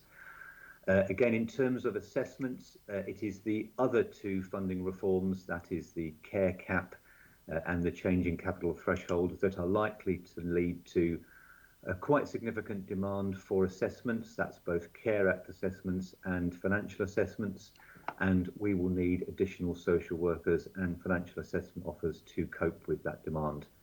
Again, the exact numbers probably need to do a fair amount more modelling to understand that, but it is likely to be fairly significant. Thank you. Thank you. Janice Sylvester-Hall. Thank you very much, Chair. A few things, if I may, and I'll try and do them in a best order that I possibly can. First of all, I thought that it's worthwhile highlighting in paragraph 4, when we start looking at the challenges during the COVID pandemic, that one sentence where it discusses the impact on the mental and emotional well-being of the residents and staff as being considerable. And it's just one of those statements that can be lost in a whole myriad of other things, but I just think genuinely that it is worthwhile making sure that that is noted as we start looking at the other plans that we have. With regards to the reduced occupancy, I understand that they work on the 85% basis.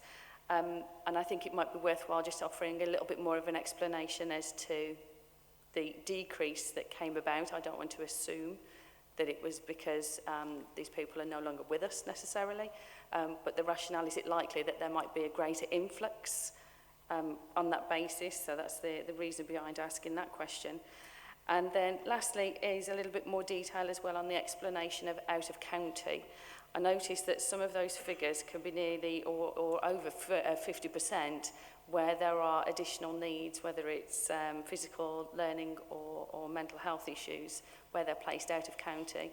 I say a bit more of an explanation, and is that something that we should be looking at doing a little bit closer to home, if possible? Thank you. Yes, thank you. I mean, first of all, I think you're quite right to point out the mental well-being issues. We are now seeing a relaxation of some of the restrictions in care homes, and I do hope that some of those do start to abate. I mean, this has been a very difficult time, both for residents, relatives, and their staff. On the occupancy rates, so the number of county council funded individuals in care homes fell during 2020-21 by about 450 people. That was a combination, sadly, of large numbers of deaths during the first wave, but also as a result of that, care homes became a less desirable place for the care of particularly older people, and we saw people choosing instead to remain in the community. Of that 450 reduction during the course of 2021-22, we have seen an increase in demand, so it's gone up again by about 250, such that we're now about 200 people down on pre-COVID levels. Demand for adult social care at the moment is quite high, so we are watching that figure closely to see whether it recovers to pre-COVID levels or whether it goes beyond that. In terms of out-of-county placements, there are different reasons why people are placed out of county. One, I think, that was mentioned is because we might need a very specialist type of care that isn't available within Staffordshire. The most common one is because of people's choice. So people will be choose to be placed, for example, just over the border because the care home is near, for example, to their children or friends or other family members, and it makes visiting easier. So yeah, typically choice is the most common reason for that. Janice? No, just to say thank you very much. I think the details on there were particularly helpful, and certainly looking at the possibility of looking at, are we encouraging community support, or are we likely to anticipate that influx going back into the care homes? So no, that's useful to know. Thank you. Richard, just in that sort of answer, you talked about demand going back up maybe towards pre-COVID levels. Somewhat mindful that probably the original capacity pre-COVID is no longer the same, and that care homes are working probably with more space and less staff and less beds. Does that create a problem in terms of the long-term care home market capacity and the bits that you rely on for ensuring there is suitable accommodation, supported accommodation for all of our residents? I think what it creates just at the moment is a degree of uncertainty. So I'm not sure we understand quite yet about where demand will settle. And Councillor Jessel alluded earlier to a report to Cabinet relating to county council developed homes. I don't think we're in a position just at the moment to make a decision on that, and that's precisely because of the amount of uncertainty around demand. So I think we need to wait for hopefully the pandemic to wane over the next few months, for demand to sort of settle down, and I think we will then have a clearer picture about trends and be able to make some of those longer term decisions about whether or not we invest in additional capacity, probably come the autumn.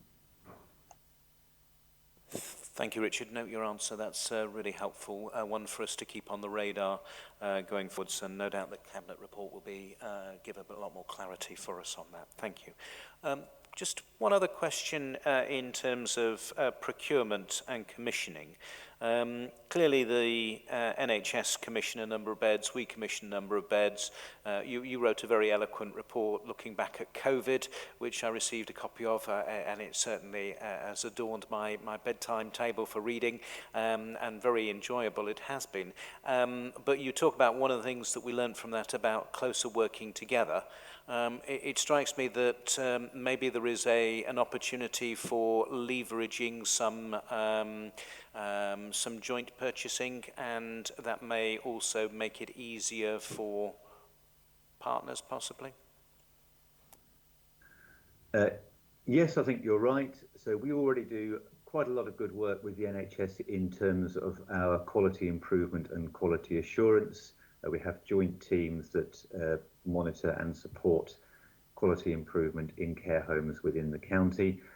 I think there is an opportunity, as you suggest, to deepen that relationship through these new integrated care arrangements, and to think about how we collectively commission and contract for placements, and make the best of our purchasing power across both the County Council and the NHS. Thank you, Richard. That's really helpful. Does the Cabinet member want to come in on that? No, I totally agree with that, and you know, my only closing comment would be to reiterate the comments that Richard made about thanking all those involved in the care home market for the tremendous work they've done under very difficult times, and like everyone, hoping that we get back to some normality now. But thank you. Just in closing, I'm not seeing anyone else wanting to ask any questions. I think there are two things that this report throws up, apart from what we've already discussed. One is about the timely access for our residents. You know, how can we be assured, or are we assured, that we are clear that there is timely access through the existing system for our residents? And is that something we want to look at within our further work programme?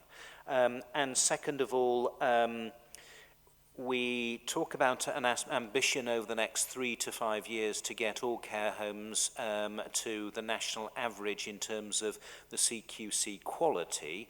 I note that there isn't any detail in terms of what is going on jointly between the NHS and the County Council to do that. Maybe we might want to look at that going forwards. What is committee's view on either of those points? If you think there's plenty of other things for us to do, more than happy for us to move on. I would like some comment, though. Chair, this is fairly high profile, so I'd like to look at this again.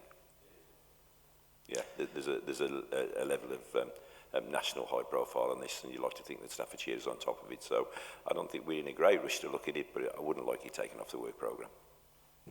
Okay, so if members are happy, I will, in consultation with the Director of Public, Richard, I can see you've got your hand up. Just let me finish what I was going to say. If members are happy, then in dialogue with the Director of Public Health and the Cabinet member, we can diarise that going forwards if committee is happy. I'm getting a few nods. Richard, before we just take that sort of as a final position, you wanted to come in? Yes, Chair, just some data on timeliness, which you can see is one of the objectives. So we have 3 standards for finding care home placements. They are that for the highest priority individuals, we find a placement within 1 day. For urgent placements, which are typically those in hospital discharge services, it is 7 days. And then for routine cases, it is 28 days. Collectively, we achieved those targets for 85% of people for the month of December. January has been more problematic, in large part because a lot of care homes have been closed to new admissions due to COVID outbreaks. So the latest week for which we have complete data, 61% were placed within timescale. The number of care homes closed to admissions peaked at 75 a couple of weeks ago, Councillor Jessel gave you last week's figure at 60, and this morning's figure is 54. So that does appear to be heading in the right direction. Thank you. Useful, thank you, Richard. Okay, I'm not seeing any further indications, so I'm going to suggest that we thank Richard and Julia for the report. I think it's probably an opening area for us just to explore further, as I think I've just indicated. So if members are happy with that, we'll move on to the next agenda item and thank Richard and Julia, and then go from there. Yeah, plenty of nods. That's good news. So I think that brings us on to item number, I couldn't tell you, maybe 10 or 9 or what are we up to? 9, good. I'm glad someone's awake because obviously I'm not. So on that basis, let us go through those areas where there have been further meetings. I'm not seeing any indication, and I was pretty sure there were a couple of... Tamworth. Sorry, Rosie. Yeah, I think I've got quite a comprehensive details of our last 2 meetings that was attached to the agenda. We did have a meeting last Tuesday, and I'll make sure that the digest for that gets sent over hopefully this week. Our next meeting is 29th of March. Thank you.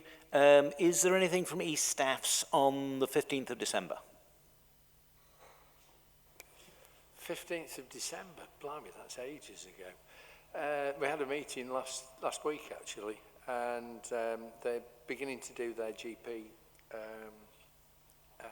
interventions. And there's another piece of work that they're doing, but it's just passed my mind at the moment. There was concern about access to vaccination, and there's been links sent to them. 1 or 2 members had had difficulty getting access into vaccination centres in Burton itself, which I found quite strange. But anyway, they've had the information sent to them. Thank you, Philip. And am I right in thinking that Lichfield met on the 20th of Jan? We did, Chair. We are now a single overview and scrutiny committee, and I chair that, and quite frankly, I'm up to my neck in all sorts of things. As we don't, as a district, you're fully aware, we don't have a public health remit. So as soon as I surface, I shall get health back on the agenda. Thank you. I don't underestimate your task. Okay, I've got nothing else. I'm not seeing any indications from further members, so that leaves us just on to the work programme. I note that the next meeting is the 15th of March. We are trying to schedule a couple of meetings at this moment in time. I've got a couple of people indicating, just bear with me. We're trying to schedule... Debs, why don't you just talk through it? I don't think my sticky note was doing that, Chair. So we have a meeting on the 21st of March for the wider determinants of health, which is also, we're actually going to call that the Developing Healthier Communities. So that will be involving district and borough councillors and representatives on this committee as well. And the scheduled date for the 19th of April has been rescheduled to the 11th of April, Chair. Thank you, that's really helpful. Just a couple of things for me before I bring everyone else in. First of all,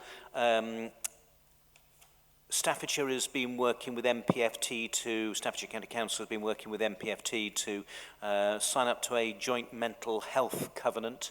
That is being launched on Friday. I believe Stafford Borough Council are going to sign up to that as well.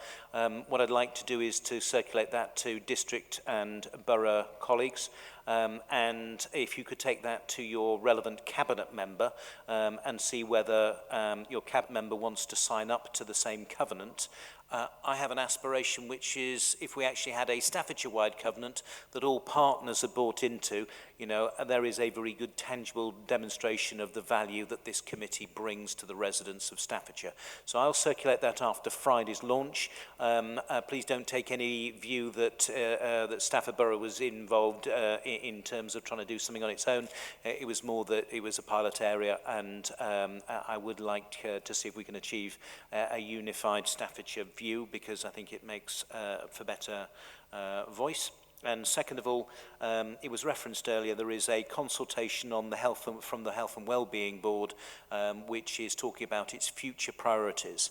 And given we are the scrutineers of the Health and Wellbeing Board, I think it'd be useful if we could circulate that round all councillors at district and borough level, please, any community groups, just so we can try and get some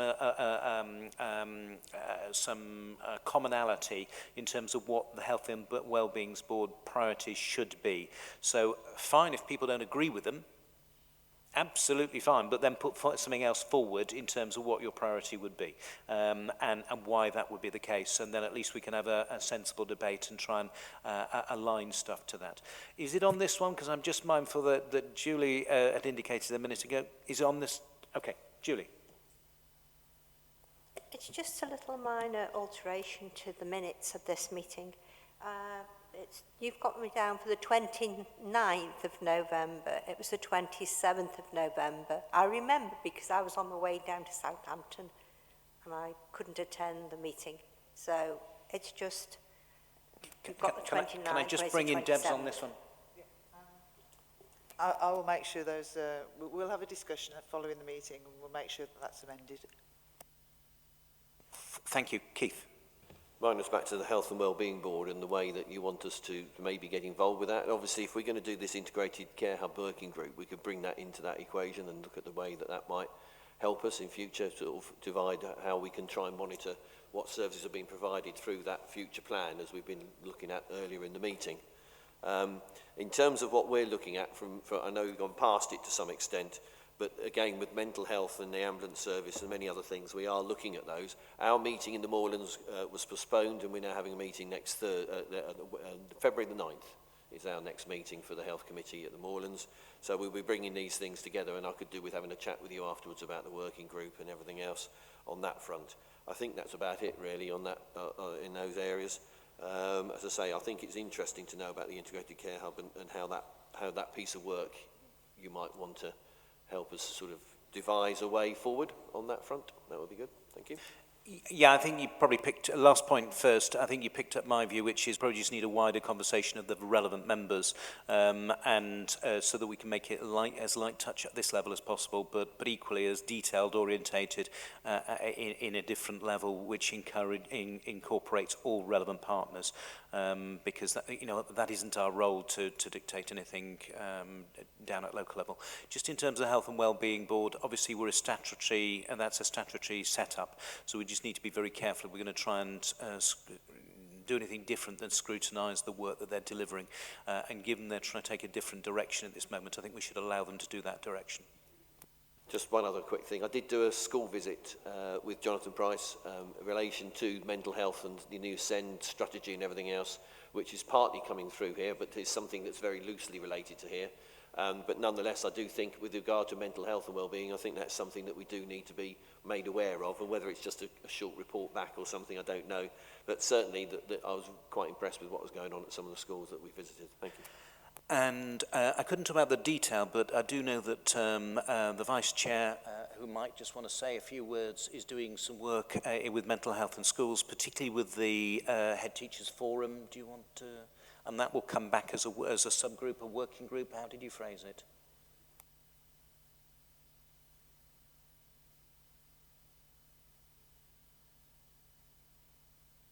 So there's some work on schools coming, and particularly on mental health coming back here. I think it'll be a platform for other things. Councillor Atkins, the Philip version, as previously referenced, the schools work. What's the schools work he's referenced? No, there's a wider schools project that he feels that we should be involved with, which will also come back at the same stage as Paul's work. I'm not getting any further pushback, so on that basis, I'm going to suggest that our next meeting is in about 6 weeks' time. Thank you for your input to today's meeting, and safe journeys home. Enjoy the rest of your day, and thanks for your input. Bye-bye.